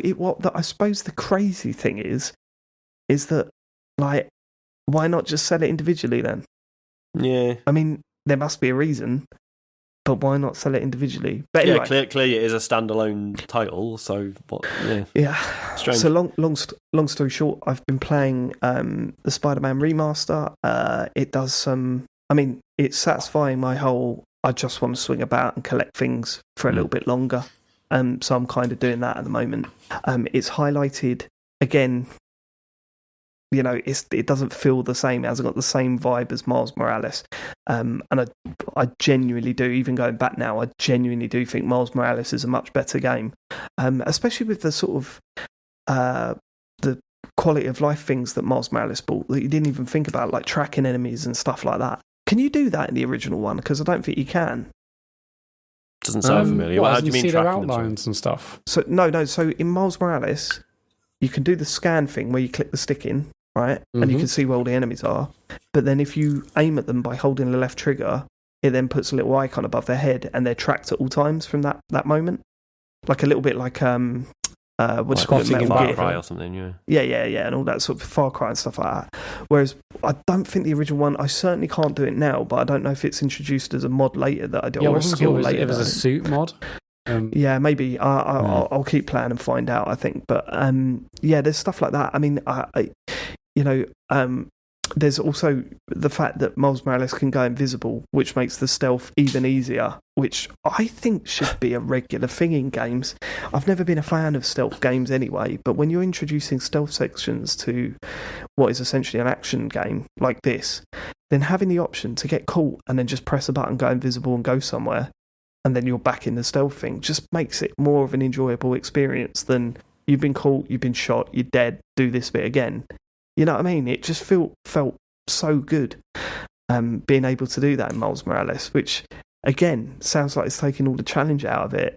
I mean, it does, but ultimately I'm having a more fun experience doing those stealth sections than I currently am in Spider-Man. But then, you know, I'm at the start of the end of the game, start of the game of the remaster, so all of the enemies are quite easy to beat up, especially after you've played so much of this sort of combat system. It's a piece of piss to go through. So you obviously played it originally on PS4. I presume because it's like a different SKU or whatever they call it. Like you can't get like your save file from the PS4 version. Well, you can't really do that anyway. I didn't have PS. The big problem I have is that I didn't have PS Plus when by the time that I'd done with my PS4. So I think they it's fixed a totally that. different game. No, I think they fixed that because that was one of the things that people complained about. Yeah. I couldn't download my save file, but I wasn't bothered anyway. The intention was to go back to the start and do it all over again. So that's what I'm doing. One thing that I found hilarious though, because obviously you're back to, like, it's got the world from Miles Morales because the world is the New York, right? New York. And it's got the ray tracing and all that sort of stuff in it. But it really highlights that actually, if you're thinking about putting ray tracing into a game, you really need to think about it from day one. And I know that they made some amendments to that to try and mitigate some of the issues that ray tracing brings. But there's one part of the game that is at sunset that is so bad with ray tracing that you just can't. Really? I was trying to get... Yeah, it's sunset, right? So when you're like flying down the street and the sun's down there and the light is just beaming off of everywhere, it is ridiculous. It's like going out in the morning as the sun's rising just after it's pissed down with rain on a motorway. Yeah. You know what I mean? You get that and you're just like, fucking hell. You put that little sun visor down in your car and it's like, it's not making any difference because the sun's coming from underneath me. It was like that basically. So yeah, I skipped through that bit. But yeah, I mean, whatever. I there's a lot of the game that I kind of think this isn't as good. But at the end of the day, as you were talking about last week, James, there's something in my head that maybe it's the situation we're in, maybe it's what we're going through and where our head's at the moment. But I just want to swing around collecting things. It's easy to get from one side to the other in the city, and there's loads of things to just stop and go and collect. And there's a crime, I'll go and beat a few people up for a little bit. So I'm enjoying doing that. That's pretty so obviously good. you only recently finished that game. What, in November, or it was only I think it was last a little 6 bit months, before then, wasn't yeah. it? You played the I think 2018 version. Yeah, I think it was September time, maybe last year. In terms of the DLC and stuff, do you have to get a certain way into the game to unlock that, or can you play that from the beginning by selecting something? I think so. So you go to the DLC, there's a section on the menu and it says DLC, and it's linked to story beats by the looks of it. But I haven't properly looked into it yet, so I'll find out as I go through. I mean... Right, because I'm the same. I didn't have PS Plus until I bought my PS5. I didn't play online, so what's the point? So I don't think any of my saves will also sync to the cloud. No, right. But for 20 quid, I think I might upgrade when I get some time. I would assume that once you've completed it, all of those 3 DLC bits they open up. So, because after you complete it, you can just wander around the city anyway, can't you? Yeah. And they're only side missions, so I would assume that you can just go and do those separately. Like, you wouldn't have to. It's not like Dark Souls. Is what I'm saying. Yeah, well, that's what I was about. Specific You've got time. 60 hours to get to that stage. But I think as you play it from a fresh game, then it introduces it as the story goes on. But yeah, I mean, that's where my head's at the moment. I like nothing more at the moment than just booting that game. I think I've played it for about 6 hours already, and I can see me. I'm not letting up. I'm going to be playing it some more. So you think you're going to go through and finish it again? Probably. I'll see. I'll see how it goes. It's a very satisfying game to play. It is satisfying. That's the word for it. Maybe I'll tap out when it starts getting heavy with the old the stealth, the Miles Morales bits and the Mary Jane bits, because I can't. Are you looking forward to the bit where there's a massive virus breakout and there's signs everywhere saying "keep your distance, stay at home"? That'd be a laugh, wouldn't it? Really, but yeah. I remember that part being, I want to do all the collectible stuff at the start of the game, because then I've not got people shooting at me with rocket launchers constantly. You know what I mean? That was pretty cool, but on a second run through, I could also remember when you played stuff. that game first time, you didn't even know you could upgrade a lot of stuff. So now it's been a bit more seamless, I guess. Did I? Yeah, I'm sure there's a bit where you said you hadn't upgraded for ages, and suddenly you realise you had loads of points. You're like, oh shit, hang on. Wasn't that you? No, it wasn't me. Okay. I'll have to go back and listen. That was you. Upgrading loads of points. You're probably right. I don't know, but I'm gonna play that some more. It's a good game. The other game that I've gone back to this week is Sackboy's Big Adventure. Oh, yeah. We've all been playing that. I mean, all been playing that. We've only got one controller, but it's really what I'm struggling with in terms of critical reaction to this game is how much I should be comparing it to 3D World, Mario 3D World. And the reason why I say that is that the game is obviously massively inspired by 3D World. The progression system's very similar. Your upgrades are very similar. Obviously, it's from the same sort of perspective. But then at the same time, it's doing its own thing. And I think the one sticking point that I've got with me, whether I should just stop trying to compare it, is with movement. Yeah. Because my problem with this game... one of the only problems I've got with this game is the best way of putting it, is that I'm not getting that feeling of momentum that you get with Mario games. Mm-hmm. And I don't know how fair it is to moan about that, because it's not a Mario game. Do you know what I mean? And not every 3D platformer should feel the same.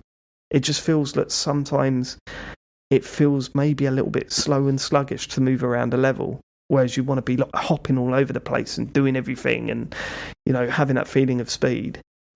Here, it doesn't go for that at all, does it, James? No, and also, it still feels like a game that kind of wants to be a 2D platformer, rather than the 3D one as well. I found when I was playing. What like a 2.5D thing? Yeah. Yes and no, but there's loads of going off to various different areas, though, isn't there? Like for collectibles and stuff. It does have that, yeah, but it doesn't. What I mean is, mind you, Mario 3D World's kind of a bit like that as well. That feels, not that it feels like 2.5D, but it doesn't feel 3D in the way that like Mario Odyssey does. No, absolutely not. No, because the whole idea with that was to bridge a gap between the 3D Mario games and the 2D Mario games. Mm-hmm. And this is doing something similar, right? It is very inspired by 3D World, I think. Yeah. But then there's stuff in this that I absolutely love. I love, I've always said I like Sackboy as a character, and here Sackboy's used perfectly. With the whole changing the expressions, the picture at the end of every level, getting all the costumes and stuff like that. We've been having fun buying those costumes. There's a lot of charm in it. A lot of the characters are great. The Cockney monkey was fantastic and made us all laugh a lot.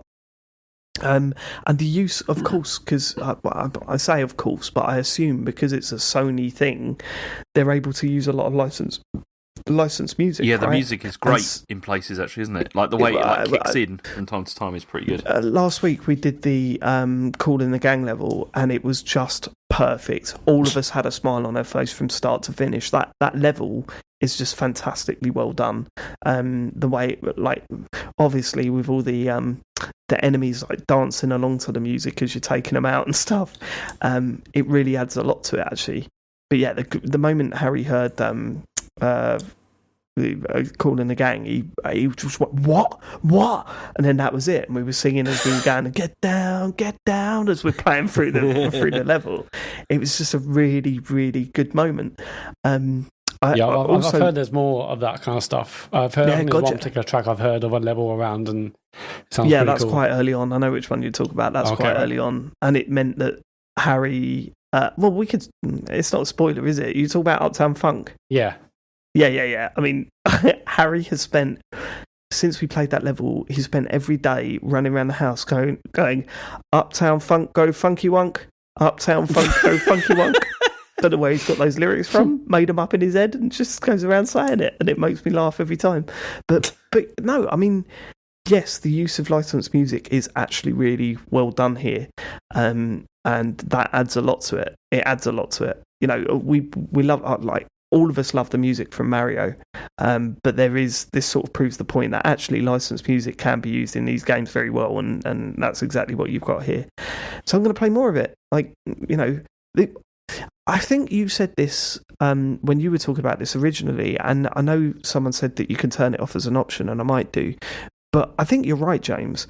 I can't see the point in lives in these games. Yeah. I really can't.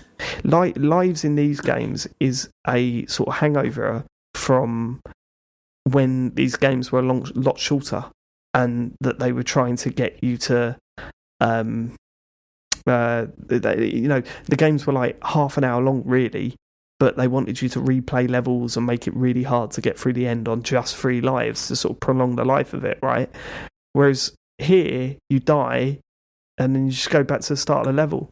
It's like, but that's not that's not helping anyone. I'd rather just go back to the checkpoint and keep trying that bit. You know what I mean? I don't need to go right back to the start of the level. So yeah, not really digging that. But there's also lives in 3D World as well, right? Yeah, there is, yeah. They become kind of meaninless because once you get to the end of like the main game, you've got like 48 lives. It's like if they're kind of pointless. Not when you're playing with my child, you don't. Good point. But they're not in. Yeah, there's no lives in Bowser's Fury, is there? There's not. No. And I think there's none in Mario Odyssey either. You know, I think lives like that. We've moved on, so it is weird that they're in Sackboy, but. Yeah, but I've heard there's an option where you can turn them off, so I need to look into that really, because just not cool that I've mode. been running out of lives. It's just kind of I'm like, well, what's the point in having that? I don't know. But I'm really interested to see how wacky it goes with the music and how it sort of expands on the idea. Like, the characters are great. I've not met one character yet that's been shit. You know what I mean? And that's quite.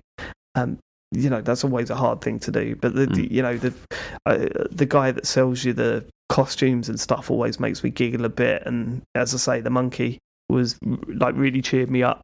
Really funny stuff. So yeah, I mean, I just need to move away from that every game needs to control like Mario thing. I think because it's stupid. Because no, not every game has to control like Mario. It makes no sense. You played a lot of Mario recently, and you played another game which is like it, so it's understandable that you're connected to. I guess. Yeah, it is. But I need to get that out of my system. Just play it. I will say were this: you having issues because Peter Parker doesn't control like Mario? That's right. Where's Miles Morales? Full Mario. I will say this is that a lot of the marketing and stuff was about how it can be played 4-player co-op. But even playing like on my own, it never feels like it should be a co-op game. There's not a part of me thinking I'm really missing out not playing with other people. There are some levels though that you have to do that way. There's no choice. There are, absolutely, but that hasn't really bothered me. I've just quite enjoyed going through the main. It makes it very clear that there are levels that you can only play in co-op, right? Mm-hmm. But all the other levels just feel like any other platformer game. Although there are moments where you're like sliding down something and there's orbs on one side and the other. You're like, well, it's impossible for me to get both. So obviously that's for multiple. That's for a co-op game, but it doesn't really bother me. Bits of this though that I found almost more enjoyable than 3D World in terms of like playing it with Asher anyway. Because with 3D World, he just like runs off and it's just a nightmare like every time trying to play it with him. Whereas with this, you can't really do that because the characters don't move in the same way at all. And you're kind of forced to have to stick together through most of it, which which in some ways can be better, I think. Are you able to run off screen, or does it do that thing where it pushes you, or the screen doesn't move unless you're both moving in the right direction? It goes into like split screen. Oh, it goes split screen. Okay. Yeah. Oh wow. Oh man, fucking hell! Mario 3D World needed that, right? Yeah, I mean it would have been quite good if it had that, but the bubble. It's really terrible on the auto scroll levels. Yeah, where you have to be on the same screen at the same time. It's really frustrating that, especially because you can collide with each other. So there's bits where there's really intricate jumping, but if you were doing that at the same time, then you'd just be jumping on each other's head and one of you would die or something. Yeah. But where it's auto-scrolling and it feels like you've only really got one opportunity to do something. So it's one of you has to hang back and then you're slightly off screen as you start your jumping and stuff like that. I don't know. Mm-hmm. Although you can pick them up, so maybe I need to be doing that more with Harry, I don't know. But I've really, honestly, Sackboy's Big Adventure, I didn't really get into it on the initial playthrough. I enjoyed what I played, but it wasn't to the point where I was like, I'm really going to hammer this. But I've definitely I've got to play it more now because Charlie wakes up every morning and goes, Sackboy, and then I have to change the costume every level because he changes his mind. But yeah, it is fun going in that hut, isn't it, and changing the outfit. Yeah, it's brilliant. Just buying new things and unlocking them and stuff like that. Yeah, it's really great. That was a fun bit. I like holding down the left trigger and making them wave. That's enough for me. If you hold down the left trigger, Sean, it just zooms into Sackboy, and then you can control the arms. Just make them wave or do the the thing that like uncles did when we were younger, where they would bring their knees together, then swap their hands to the other knees, and then move their knees apart, and then just doing that. Sackboy. Absolute classic. Right, that's it for me. That's it for me. I mean, not going to talk about Perfect Dark Zero because I can't. It's a shame because I enjoyed your stream. I watched all that back yesterday, and it was very interesting to watch. There's something wrong with you, James. You love this stuff so much. No, because it's really interesting. It's really interesting watching you playing it, and just like the repeated failure that isn't your fault at all, and just like watching how you deal with the fact that it's bizarre. It's very interesting to watch. So the big part of the stream this week, Sean, was a companion mission where your partner is running through the streets while you're on rooftops and you're clearing a path for them by killing all the enemies around. Right. But there seems no logic as to what the fail state is. When that companion the companion could just die. And it's like, why has that happened? I've killed the same amount of people as I did last time in around the same amount of time. Why are they dead now? And then you just go back. And the weirdest was the big boss battle where I was shooting away, nothing was happening. And then I sort of looked around a bit, and then it blew up, and it said, "Well done, you've done the boss." Shoot the engines, like, Dave. You had to shoot the engines. They kept telling God. you. Yeah. God damn, it was so bad. And I think I've managed to sort the controls out. The biggest problem, right, this was interesting. So, firstly, it had aim assist. Well, you know what aim assist is, right? Yeah. Yes. Yeah. There are various different aim assists in console-based first-person shooters, right? Mm-hmm. The aim assist they used was, you could set it between 0 and 100, and if it was at 100, it meant that if you used your iron sights, your left trigger, it just made the cursor move really slowly. Instead of, so you're not like, it's not doing anything intelligent where if you go over an enemy, it slows down, or it pops into an enemy, or anything like that. It literally just slows down iron sights. It also does this thing, which is crazy, called quick turn, and that's on by default. So when you're looking left and right or up and down on your sticks, you can aim in the normal way, but if you hold all the way in one direction, then it suddenly goes quicker because it thinks you want to quickly turn around. So, but you know how aiming works. Like 90% of the time, you are going all the way to the left or the right or whatever. Yeah. So that explains why last week I was trying to aim, but I was zooming past people and then going, oh no, it's back right a little bit. So I'd put the stick right, and then it would zoom the other way, and I'd go past them and go left a little bit, and it felt like there was some sort of lag. It's because literally the speed was changing as I was pushing the stick. It's just a weird, bizarre game. I hate it. And then there was a level, Sean, where it was just like, if you want this information from me, you must beat my daughter in a multiplayer level. And I just played the multiplayer bit with a bot. There you go. That's part of the story. Fine. See, the other thing I enjoyed about watching it was like you trying to work out if the systems in place were if there was logic to what was going on, and then most of the time there isn't at all. There didn't seem to be any logic at all. Like the bit where you were like, oh, okay, so to get through this, I need to be not showing any weapons. Yeah, that must be how to do this. So that's because obviously that wasn't my brain going, right, okay, this is how I think we should do this. They literally say, keep your weapon in your pocket. Yeah. They literally tell you that. Yeah, and then you walked in and just got shot to pieces. And you were like, okay, that didn't work. And there's also the other thing with that. No, that was it, because I walked past one enemy, didn't I? Yeah. And they didn't shoot me, and I went, right, I've sussed it out. And then the next enemy saw me and just shot me in the head. And it was like, what the fuck? But also, that whole thing that was... my memory of the game was this, of just being shot, and you're like, I don't know where that's coming from. I've no idea where that's coming from. And that happened repeatedly as well. I'm pretty sure they were shooting me through the wall at one point. Yeah. Horrific game. It's just wild, isn't it? Get you excited for the next one? Yeah. Well, as I said last week, they need to forget this game ever existed and just start again. I think they will, I'm pretty sure I'll be streaming more of this. Obviously, there's a lot of games that were, slagged off at the time, and you can go back and be like, well, do you know what? Actually, maybe people's expectations were through the roof. It's not terrible, it's not great, whatever. But this just sounds like actual dog shit. No, it was. It is actual dog shit. It's absolutely shocking. When you think where it came from as well, I think I said this last week, it's like people were hoping for a Halo level quality 360 launch game. And if you think this is coming, Perfect Dark, it came from that, which was a pretty good game, even though it was unplayable on the N64 almost, because of the frame rate stuff. It still had a pedigree. And then this came out and it just killed it, didn't it? Pretty much. It did not have that pedigree. Yeah, no, it killed it. Killed it dead. It was shocking. But that's all I've been playing this week. That's it. James Farley. Yeah, I've only got one thing really that I played this week, and I played Wolfenstein Youngblood. Because I know you've played this, haven't you, Dave, as well?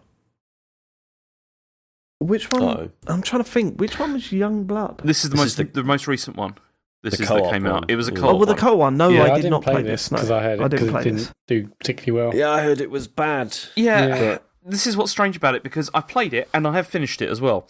And it's a very weird sort of disjointed experience, and I was really very frustrated by it in the beginning. There you go, I've said it. Hey. I mean, mostly because the whole system in this has changed, whereby it's all based on leveling instead of, like in all the other Wolfenstein games, it's basically just, go around, shoot everyone, collect loads of weapons. With this, they add like hit points and everything, and you have to like level your character, and it's really off-putting because I just thought, okay, I just want to play something where I'm just going from place to place and blowing through the levels. That sounds great. You can do that for about the first 2 or 3 areas, but then suddenly they're like, okay, you've got these 3 objectives you've got to complete. Then there's also these side missions, and for me, side missions mean these are optional. You can do these if you want to, but then you quickly discover that these side missions are not optional because you have to do them to level up your character. Because the Mafia 3 technique. Because if you don't do it, if you go to any of these other areas, it's impossible. Like, you just get completely slaughtered every single time that you try, and because you're just not powerful enough. So you have to do all the side missions. So they're not really side missions. There's stuff you have to do, and the side missions aren't great because there's not a lot of variety. They're not very interesting at all, and you kind of like feel like you are grinding, so that you're good enough, so then you can do the main combat stuff. But then the main combat missions are also not very interesting either. I mean, it's basically just doing the same thing 3 times, and then you do like a final sort of boss battle. And one of the things that I liked about the machine games, like Wolfenstein games, was their sort of take on the main character, on BJ, because there was always that sort of sad sort of stoicism to him. Do you know what I mean? It was like it was kind of sad what was going on with him, with like the whole thing.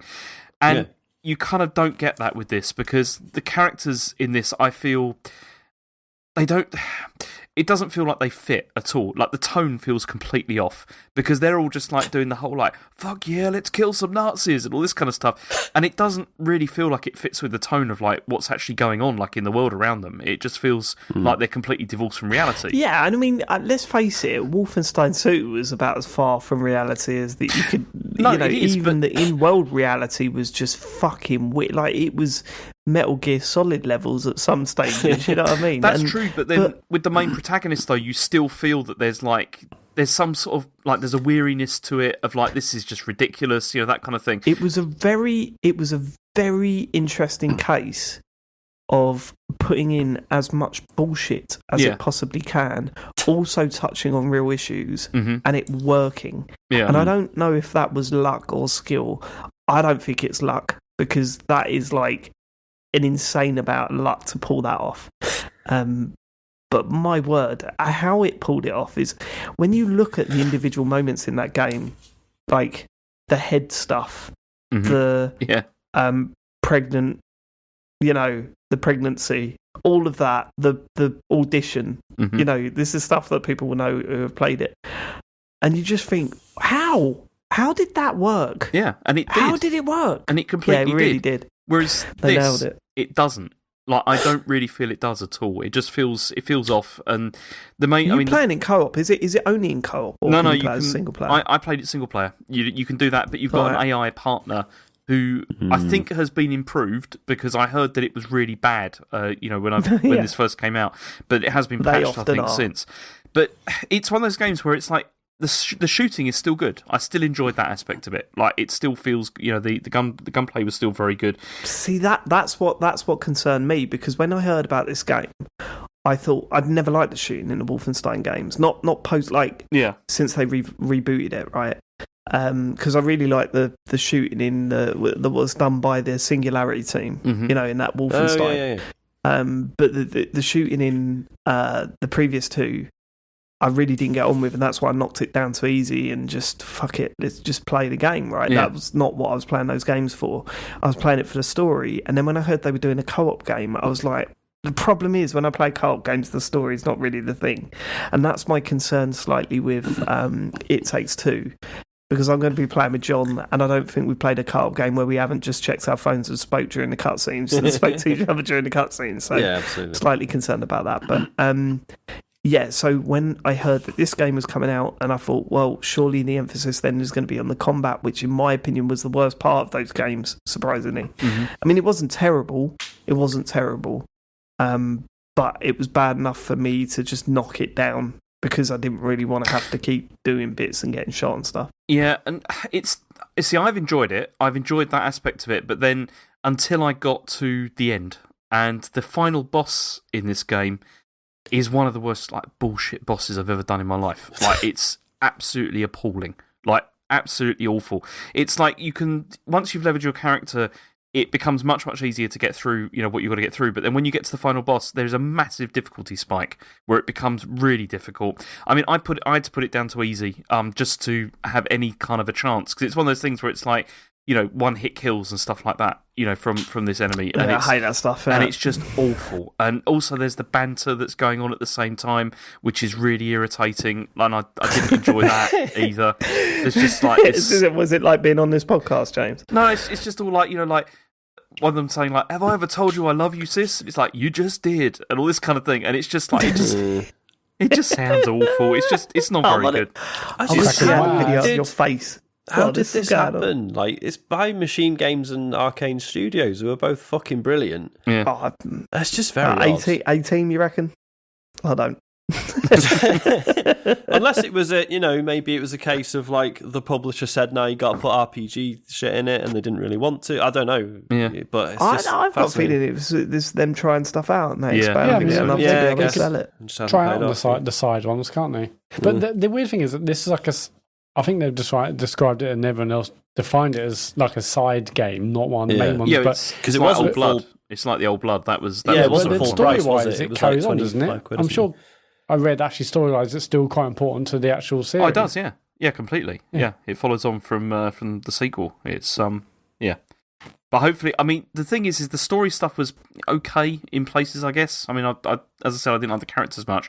But it's the gameplay style, of the leveling and all that kind of stuff. I really hope they don't pursue that because it is not enjoyable at all. It's really not enjoyable. I hated it. And, yeah. But it was free on Game Pass, so maybe it's more fun playing co-op than playing just with the AI. I'm not sure, but it may be worth trying. Is because I never played Wolfenstein 2, the New Colossus. Is that still on Game Pass or is it gone? Well, it isn't it now? Isn't this one of the 20 games that's been added? I don't think it. Maybe I'm trying to check the app and it's not working. So. I've only heard a news story that listed all the games coming to Game Pass. No, I just had a look. It's the New Order, which is that's the first one. It's the second one is definitely worth playing, Sean. I put it on easy and then just blow through it, and just for the story because the story is brilliant. It's very good. Yeah. Well, Sean played it, didn't he? No, he just said he didn't. I played the New Order, but I haven't played New Colossus. The New Colossus. Yeah. Oh, mate. Yeah. Wait. No, I need to sort that out. Are we talking about the same thing? Yeah, the sequel, the second one. Wolfenstein 2. The New Colossus. Yes, with the bits that I mentioned. Yeah. Oh, Sean, play that. I should say, I've had the head thing spoiled. But, yeah. There's a lot of other the audition thing, have you had that spoiled? Because that's... The audition thing, have you had that spoiled? No. Okay. Good. Just the head. Oh my god, play it then, because that scene is fucking fantastic. The whole game is fantastic. I've never played a Wolfenstein game before that. Absolutely loved it. Although, in terms of service, there's stuff in that you can't really. Yeah. Yep. Play that, Sean. Yeah, it's really good. I will. Well, I say that. I probably won't because it's not on Game Pass. No, I just checked. I just had a look. That's a shame. Just the New Order. It will be, though. I mean, they'll definitely add it now because it's probably cheap, right? Yeah, I should think so. Yeah, I'd have thought so. Yeah. Yep. All right. And that's it. That's all I played, really. It's that's it. Cool. Wow. Flying through this week. Don't say that. You'll curse it. We'll be here till 3 a.m. Fuck. All right. Are there questions about toast or something? Because that usually keeps us going for about an hour. Wacky shit. If you want to send us questions, go to tcgs.co/deartcgs in your Xbox One web browser. Rafi says, hi guys, just finished listening to the show and heard about the scalper conundrum where one of your listeners flipped a profit from selling the Switch and Wii. This reminded me that when I was very young, I partook in what I classify as commercial scalping for years. In my town, there are about 3 game shops, 2 independent and 1 chain. More often than not, this is going. More often than not, the prices between these fluctuated heavily, much to my parents' dismay, because I always had to go in all three several times before I purchased a single game. I soon learned that due to these massive differences in prices, I could buy a game or two from one shop and trade it into another to increase my trading price towards new games, which were the same price between all stores. There were often times I had £10 from my parents to use that month on a single second-hand game, and more often than not, after an hour or two of purchasing and trading between the three shops, I'd be able to afford a new game. See, that's kind of amazing. That is just incredible. Yeah. Is it? You should get on, like, start messing with stocks and stuff. Wait. Sorry, the biggest, the same, isn't it? The biggest, it's exactly the same. The biggest trade-in profit margin I made in a single day was £100. The owners of all these stores knew exactly what I was doing, but they didn't really seem to mind, or they couldn't think of a way to prosecute an 8-year-old who was simply moving game stock between stores. You'd hire him. Yeah. Wouldn't you hire him? Prosecute him and get him on board. Hiring an 8-year-old is illegal, but you'd still do it. Yeah, that's a shit. legal grey area. Can't prosecute, can't employ. Yeah. Love it. There's no middle option. I did this for several years, but as we slowly transitioned into an era whereby knowledge of value was estimated using online sources, this commercial scalping became more difficult. Yeah, I fear my that was the killer. Also, he became an age where he could be prosecuted. Yeah. 10 years later, I had to stop. I was looking at a 5-year stretch. Also, I killed a man. He says, I fear my actions may have done two things. One, artificially inflate the price of all second-hand games as I was buying the cheap ones and putting them in a position where anyone in my local area had to pay far more for them. And two, no one wanted to pay the ridiculous prices of second-hand games and the independent stores started to close down. So, am I an arsehole? I don't know. I think he's winning at capitalism, basically. Yeah, absolutely. Yeah. Making the system work for him. Yeah. Plus, he was only 8, so whatever. You got a pony in your pocket. You got a suitcase on the back. And I went on where the brother. I'm your man. I would say. Yeah, so he killed Electronics Boutique and other favourite game stores of mine over the years.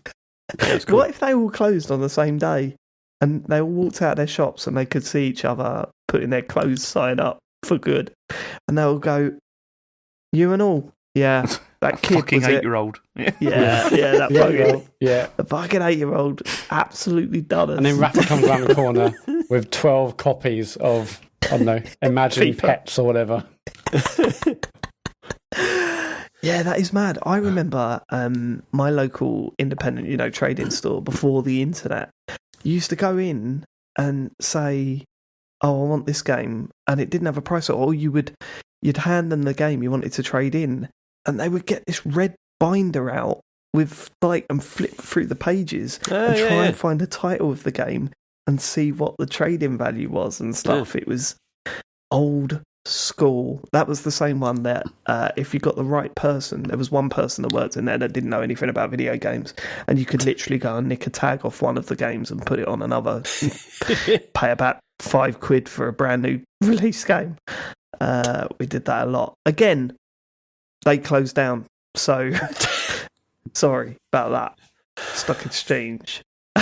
That's right. Barry Eggwhisk says... Yep. Says, hello there, TCGS comb, and have a go if you think you're hard enough.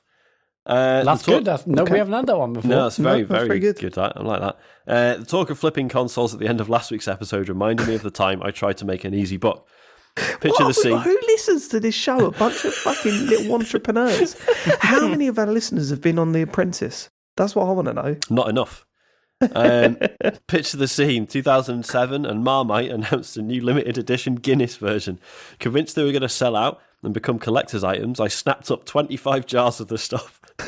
Fast forward a few weeks and they were no longer on the shelves. I listed my jars of black treasure on eBay. Unfortunately, they were not quite the hot money spinner I'd imagined, and I ended up selling most for cost price and eating the others. It wasn't even that nice. Eating the others, I love that. So my question to you is, have you ever tried to make a legal fast profit on anything that's not video game related? I'm too lazy for millions this. of I've times. never done it. I'm too lazy. Can't be bothered. I've got a separate question, but go on, Matt. You must have. Yeah, you do this all the time. Oh yeah, right? like I've done this loads. Damon Albarn had a band, like a side project called the Good, the Bad, the Queen. Yeah, And I know the Good, the Bad, the Queen. Yeah, I bought their very limited edition, like 500, or it was hardly any copies of their like debut single. But I bought a few of them, and Matt, I've got a few of them as well, mate. Yeah, that was worth nothing. The Enemy were another band I hated, but again, I wasn't a fan of I got access like a limited edition vinyl, hardly any, bought a couple of them, also were fuck all. Yeah, I used to buy, I mean, I was unfortunately one of those people that bought and sold those gig tickets to make money. Matt. That's basically how I bought my PS3. I hated people like you. I know. I've learned. God, you I've were learned. awful. What an arsehole. I know. You did that. Yeah. I did that. That's worse than console flipping. Because there's like millions of those, but there's only like 1,000 gig tickets in some cases. Well, yeah. Anyway, I'm not proud of what I did, but I did what I had to do to survive, David. Yeah, was that it? I needed that PS3. Life or death. I bought a PS3 I needed with them it. Blu-rays. Get a second job or flip gig tickets. That was the message from Sony, wasn't it? Yeah, basically. Yeah. Yep. Yes, I did that. I mean, I've done. It's mostly music-related stuff, and anything that's kind of limited edition, I will, if I have the opportunity to do it, I will probably buy it to see if I can flip it and make money. But I haven't done it for a while, has it generally worked out? I mean, I haven't really bothered in recent years because too busy and I just can't be bothered. But yeah, I think generally it has. Yeah, generally it has. I remember that time when you had that panic because you had about 4 or 5 iPhones that you had like that. I bought. I think I bought 10 iPhone 10s on the because again iPhone X, iPhone 10, they were apparently meant to be really hard to get hold of. So I was like, I'll tell you what, I'm gonna just fucking spend thousands on the credit card and then flip them and make loads of money. And I think it was like 8 or 10, iPhone, and they were like $1,000 each. And I bought loads, and I was actually on the day you could, I guess, on the day you could pre-order them, I was in the O2 store to pre-order my iPhone 10 with my laptop open, buying other iPhone 10s on the Apple shop. On the Apple website. It's just so strange because you've obviously got a very hard-working entrepreneurial mind, but just in the strangest ways. Yeah, I was, and then when I was at work or somewhere, Jill's like, "Oh Matt, Jill rang me and said that I've also bought 2 because you were so convincing, Matt, that these would be worth loads of money." And in the end, they were not a hard. pyramid scheme. It's not. No, in the end, they were not hard to get hold of, and I cancelled all the pre-orders. But yeah, at one point I did have like 10 iPhone 10s just ready to go. But unfortunately, that was not a money spinner. But no, it's a So how good many idea, did you end James. up with? Oh, I just cancelled the orders because they weren't Was hard he only to get got hold one of. in the end? Yeah, I got my one. Yeah. Oh, okay. But the plan was buy another 9, flip them, big money, baby. I was like £500 each, a £500 profit on each one. That's profit. But Profit in on that. the end, they were easy to get hold of, so I cancelled them. Was that Sean? Was that your first one? That was the first one. It was the first one. Yeah, mate. Congratulations, man! Thank Congratulations. you. I like it. I love it. Love it. I had a few money making schemes. The worst was, this is weird but totally true. I used to sell picks? song lyrics when I was I must have been. What? So this would have been year 5 or 6. Ooh, How old does that well, make David. you? No, that makes you about 8 or 9, right? Yes. Oh, yeah. Yes. No, 6, yes. no. Year 6 is that's like 12 or something. I don't know. 10, 11, yeah. That's right. Yeah, around that time, where I would sell song lyrics, go home, listen to my brother's albums, and write them down by hand and sell them for £1 at school. I sold about 5. I don't know how, but I sold about 5. What? So these are people in your school like, oh, I love that song, but I don't know the lyrics. You're Yes. like, I do. And I would go home and listen to them and write the lyrics out by hand. Right, so and they then weren't bring like that in the next day. buying them off you as like original pieces of work to then use. No, they just wanted New to know Kids the on the lyrics. Block. Right, okay. And I guarantee I got them all wrong. Like, Sorry, was Smash Hits magazine not out at this point? Absolutely not. No, Should have been, surely. Anyone turn up at school, my school, with a Smash Hits magazine, they're getting smashed hit. You know what I mean? You're getting smashed hit. I used to be one of those people that would buy loads of crisps from the shop and then sold them for 10p extra around the school. That was My brother-in-law did a good sideline in that for a few years. I think most kids, I mean, not me, but most kids have done a whole year like buying sweets and then like trying to I would to say mates. most kids, because otherwise the market would be swamped, Matt. Yeah, like, yeah. we'd all be going, do you want to buy any sweets? No, but do you? No, but I've heard that must be pretty popular. I mean, are tuck shops even a thing anymore at schools? Probably not. I don't know. Probably just sell carrots and shit. Yeah, or crypto. Fuck you, Jamie Oliver, you fucking square. You've ruined it for everyone. Non-fungible wamba. Have I ever told you guys about my online casino scam? I'm sorry, what? What? Brilliant. Here we go. I'm sorry, what?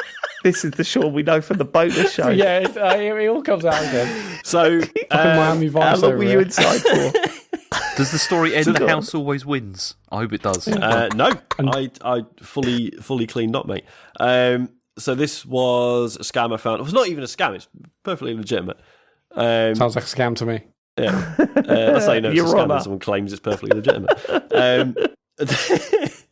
Yeah, so basically there was this website where their entire business was like, we get you to sign up for trials for things, and obviously, so basically they would get... Stadia? Yeah, and obviously they, it's just a marketing mechanism, they would get some money from that, but you would rack up points, right, for doing free trials and stuff, and then you could spend those points on vouchers at shops or whatever. It's not like Microsoft Award points. But it is a lot like that. Yeah, in fact, I'm a bit worried Matt's going to go off and start doing this if it's still a thing. But I've done that sort of and thing basically, before. yeah. So there's about like 5 or 10 like online casinos on these things, right? So all you do is for each one, you go, yeah, I want to trial on this online casino, and basically, all you have to do is make sure it's got roulette, right? So you put like whatever the minimum amount is in order for it to count as triggering the offer and get your points and stuff. And then all you do is you go to roulette, just put half of it on black, half on red, get like most of your money back, but not obviously minus a little bit, and then cash out, and then you've got a shitload of points on this other website. And basically you do that a few times, and I got like 90 quid's worth of HMV vouchers. Wow. That's for effectively a few quid. That's brilliant. I mean, not as small fry as the £5 I made from listening to Oasis songs, but it's pretty small stuff. That's not bad. When I was like 19, it seemed like a useful way to spend an afternoon. Yeah. James, you've never had to do any of this, did you? You just asked Mummy and Daddy for. No, it's just it's the trust fund money. I just into that. Yeah. Or which head fund should I to get out this week? It was only a few years ago where I did something similar-ish to Microsoft Award points, just as time wasting, whereby you could get Nectar points, the Sainsbury's points scheme, and you can earn these by watching random trailers on this Nectar affiliated website. Oh, Chen and did I would that. basically. Yeah, do you remember that? Yeah, Chen did all that. Like when she first came to the UK, she was really excited with all this stuff because at that time they didn't have so many things like that in China, and she was like, wow, they're really trusting here of and people don't seem to rip things off as much, and yeah, she got really into it, watching all these videos just to get points and stuff. Yeah, so I did that enough, and that bought me my Vita because I watched enough random trailers and got my 5 points. Yeah, I've done a lot of this stupid stuff. I should tell her about Microsoft Rewards, really. You absolutely should. It should be all over that. Be all over Bing. It'd be, be great. Yeah. Just tell her to search for cat breeds in the morning, and that's it. That should day's done. Okay. Right. That's probably answered that one. Yeah. Miriam Mendieta says, Dear TCGS Cordyceps, I remember a friend once telling me that first-person shooters are nothing more... Never email again. Move on to the next one, baby.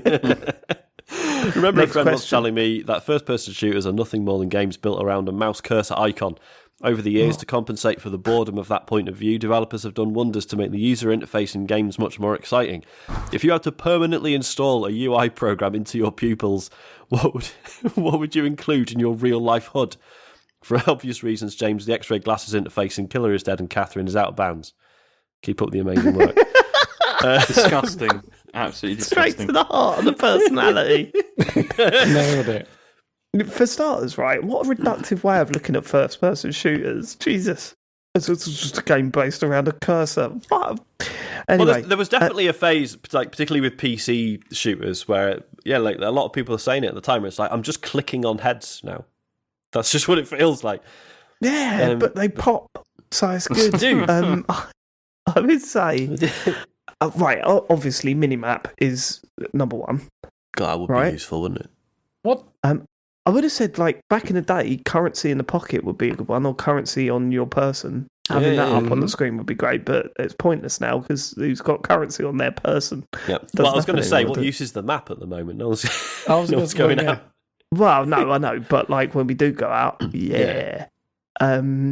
So Minimap, definitely, with directions, waypoints and all that. That Well, can be on there. but that's just something you can be on your watch or phone anyway. That's you. Yeah, but you have Yeah, to get but it out. you don't and have hold to it, get look your at it watch and- or phone out. But would Yeah, you? just- This is the it's thing, though. there. Would you really want this stuff just in your vision all the time? Because I wouldn't. Yeah, permanently. Yes, That'd be I really would for annoying. that.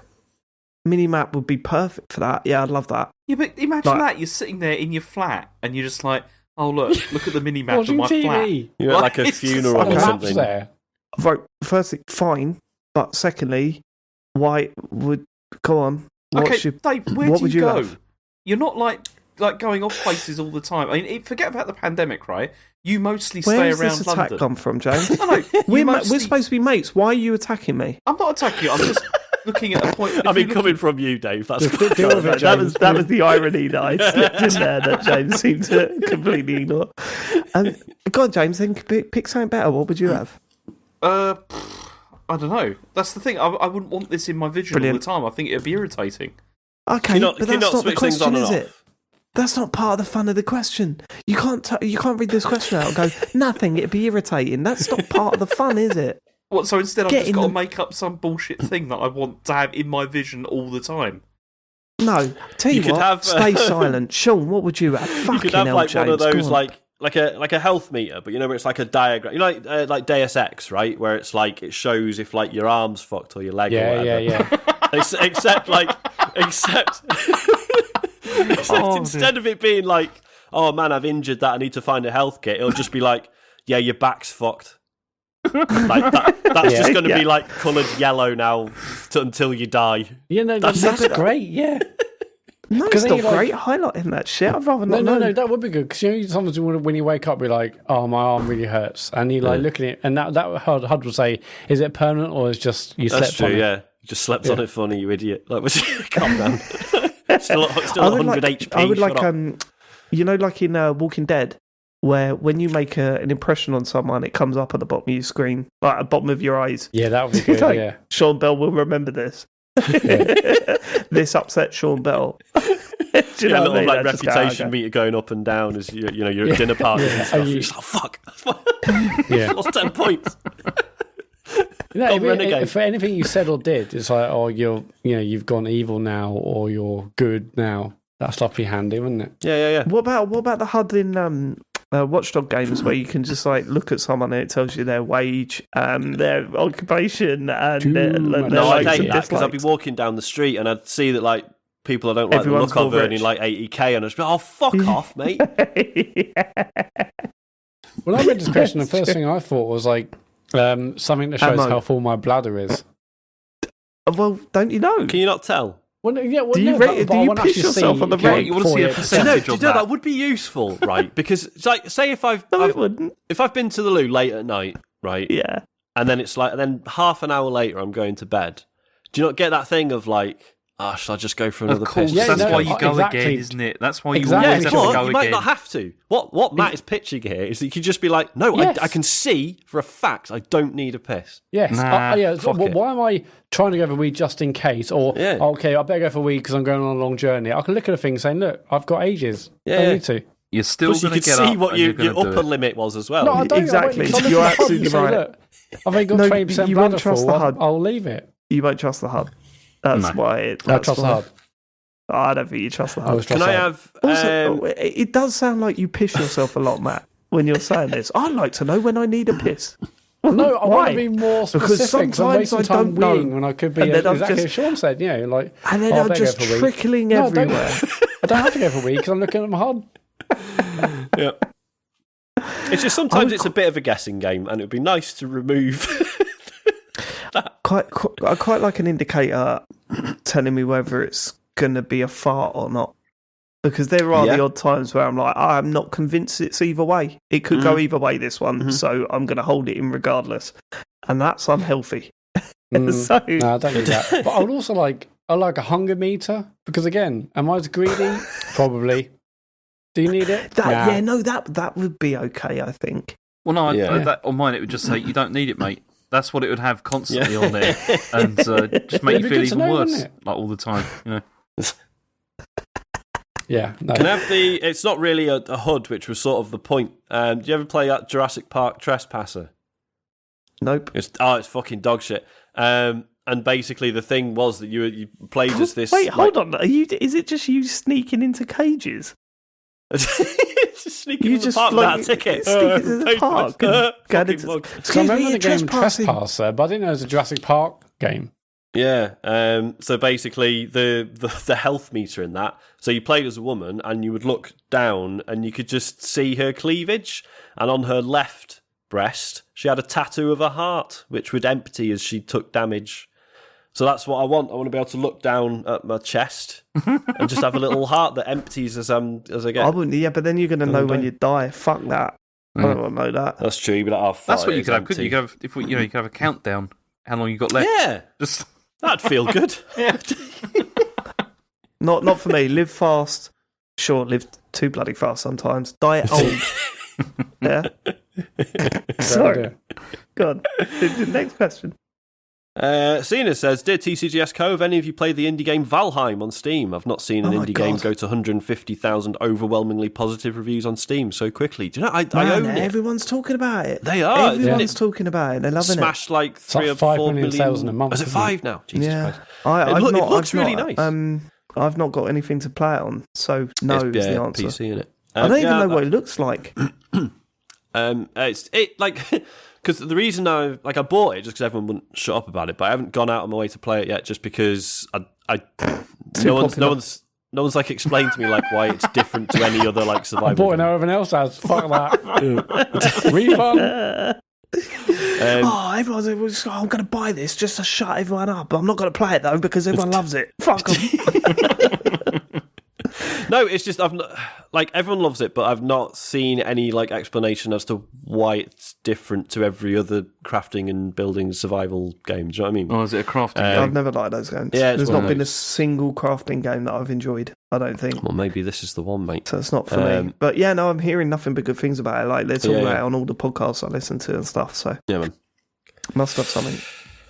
MD Kribuffs says in 2020X, Patreon is shut down after being uncovered as a front for the Vietnamese mafia. Is that a thing? Again, probably. Okay. TCGS is facing financial ruin until the big three console manufacturers each offer to bankroll the whole operation. The one condition is that TCGS goes single format. Whose filthy tated money do you take? Whoever's offering the most. Well, no. So they're all offering the same. It's Nintendo, right? Yeah, definitely. Yeah. That's the middle ground for all of us, isn't it? Yeah. Yep. Except for Matt. That's probably the way you go, Nintendo. Yep. I mean, you guarantee good games, just not that often. And also some brilliant content, because they always do weird shit. They always do bizarre stuff. Hang on, surely we'd be prevented from being critical about them, though. Why? Because they're bankrolling us. They'd sack us if we start being Who gives a harsh. fuck? Okay. We've got the money. Yeah, as part of the contract, we'll say we can say what we want, but we'll take the money. We wouldn't even need to do that, because I like breaking those rules, baby. I don't care, Because baby. then you'll be in court, baby. I will need all the money, baby. All right. So we have to agree in the contract, baby. I've just found out I'm working with a bunch of boffins. Come on, lads. What happened to our I don't rebellious want to get past? done by Bowser. You remember when Sean wouldn't eat the meal at the awards thing? Come Yeah. on, where's that, Sean? Where is it? No, I did in the end, didn't I? Yeah, you did. yeah. You went because I was just sat there and I was just like, yeah, I was just sat there and I was back like, on your "Do you know what, morals this for a is-" sausage. I was just like, yeah, this is bollocks. I'm just going to eat this average meal. Fight that system. Right, last one. Scotland's greatest speedrunner, hi Cammy. What TV game show do you think you'd be the best at, either as an individual or as a group? How would the TCGS crew handle the Crystal Maze? Oh, I'd love to do Crystal Maze. I think we could do I a don't good think job we'd be good at at Crystal Maze. Kesh's Castle. That would No, be good yeah. as well. no. Yeah. It'd be fun though, wouldn't it? It'd be something like hole in the wall, right? Bring Right, on the hang on. wall! I was going to It's a say, bit that's, boring. I want Takeshi's Castle, Sounds like definitely. something No, I want to do the cube. That's what I want to do. No, what was the fucking show we watched recently with Craig Charles? Oh, Cyber the Zone. Wooga. Cyber Zone. Yeah, that's the one, yeah. We'd smash the Cyber Zone. yeah, mate. We'd be Yeah, good at that. I want to do the cube. The cube looks good. The cube How would we does be on the look Crystal good. Maze? Because I feel like the Crystal Maze, we wouldn't really work because the Crystal Maze is like one very entertaining host and then just a load of plebs. Well, that's perfect for us, isn't it? Isn't that what this podcast is? Well, That perfectly sums up the one podcast. pleb Sean. host, three great people. Yeah. The point is, Dave, Okay. we'd all be too funny and entertaining and the host wouldn't like it. We'd They are outshine very, them. very like I look at the Crystal Maze and you do see that some of those puzzles are very basic video game puzzles. Like, Yeah. Yeah. we've dealt Oh, with yeah, more we've Yeah, we complicated started watching shit that than recently. No, Just 'cause obviously the- we'd be brilliant at it. I'm just thinking in terms of how the dynamics of the show would play out. Who would go in with the fans and the thing? Oh, we all do, don't we? Yeah, Yeah, we everyone that's the does point. that. Yeah. We're all going to be We'd grabbing be I've shit. never shit. We'd be understood. shit at that bit. Gold Like, paper. We'd all be in there and Dave would just be like fucking elbowing us all out the way. I've Give never me understood that, that give me bit, that. right? Just surely take your jacket off and stop the fans. Take all your Yeah. jackets off. Matt, lie I'm cover down the the feeling fans they as won't well. let you do that. Well, no, I've never seen anyone do it. Well, you've not seen anyone do it. Why Mate, has show no me one the robot. tried? Show me the fucking Maybe robot. because they'd have. Can you imagine that? Taking your coat off, putting it down on the floor, plugging all the holes in, and just picking them up on the floor. David, The right, producers right, might stop no, and go, "Hold on, lads, you're taking the fucking piss here." No, right? If that's a rule, right, then they should start the show with one of those warnings saying, you know, when, like, you're about to see like a show with like violence or this and that, there's like a Yeah. warning. The warning is, just to let you know, the rule is no jacket. They won't. I They'll don't be know. like, they'll be like, look, if you do that, you are banned from Channel 4 or whatever. You're not coming back. Yeah, I don't get it. I was watching £1 Million Drop, and I was thinking, why put the £1 Million on the questions? Just put it in your pocket. Surely that's the way to do it. All they say is get in that cube and grab the silver or the gold tickets or whatever they are. Yeah, just nick the crystals, mate, and run out. Who cares? Oh, you're locked in now. I bet I could break through the door. Well, Yeah, I can you probably through can, it. mate. Legally, you can't, you can't 'cause legally that's lock me not in the here, game. actually. There must be a way out. All I'm saying is they've Well, there's never gotta be a said you fire can't take your exit. jackets off and stop the fans. Imagine that. Matt They don't gets locked mention in, and on the next scene, you can see him in the background because he's gone through the fire exit. I also like the idea that they take our jackets off before we went in there, and then Matt would be like, oh, fuck. This is... They're onto Yeah, but us, they they're don't, onto us. James. That's the point. Yeah, like the studio's like fucking boiling, and we're all fine, and Matt's just there with his like 3 jackets on, being like, "What? Fine." He's like, they're What not about going to stop Nightmare? me. I'm getting my t-shirt off. I'm going to stick my t-shirt in it instead. Here's a question: if we were on Nightmare, who would have the helmet on? James. No. No, James. Yeah, James. James wouldn't trust us. I wouldn't know. Like he'd be Exactly, well, like, that's why it'd be "Take funny." 2 steps forward." Are you trying to make me fall in the water? James, Tickle it's him, not tickle water. him. It's not real. Tickle him. No, it wouldn't be James. That was Matt done would on be Amiga, I think wasn't it'd be it? Sean. Sean would have the helmet on, right? Do you reckon? Yeah. I am pretty Why not? brave now that I think about it. You don't need to be brave. You're not really standing in front of a massive Brave? skeleton. Yeah, you are. It's terrifying. You're in a blank room. Yeah, you're Exactly. in a blank room. That's all What's it is. scarier than that? Sean. I don't want to find a But dragon. there's like there's You're not there's fighting a things dragon. attacking you, and you can't even see them. I'm just relying on you 3 You got a to helmet get me on, through mate. it. That's the scariest bit of all. You're not fighting an orc. Spellcast. Yeah, I think you're running out of time, team. Yeah, nightmare. Yeah, that wouldn't be a good one. I think Crystal Maze is the answer to this. Yeah, mate. Yeah. What a question that Smash is. it. What a It's a very brilliant good question that was. Yeah. More of the same, please. Right, Matt. Hey, we're done. We are done. It's not even 12 o'clock. Look at that. God damn. Let's get on with the socials. Yes. So this Thursday, Sean, are you streaming another game? Yes. I'm gonna stream the demo of Lord Winklebottom Investigates, which is a detective game where you play as a giraffe. And that's basically all I know about it. I swear Cheers. to God, if they don't represent giraffes in the right way, That's the point. You might I'm actually already watch this worried. one. You'd be, because if the giraffe's not turning up as a detective and going, do you know what? I don't give a shit about this crime, to be honest with you. I don't Who give a wants to shit get about who fucking died battered by my neck? or what's going on. I do not give a fuck about any of you. And then walks out the room, and then it comes up with the credits. Then that game is misrepresenting giraffes, in my opinion. I mean, it's not likely. Well, that's is it? Thursday at 9. Yeah. Friday at 9. James is back for more Hitman 3. Oh, will be, yeah.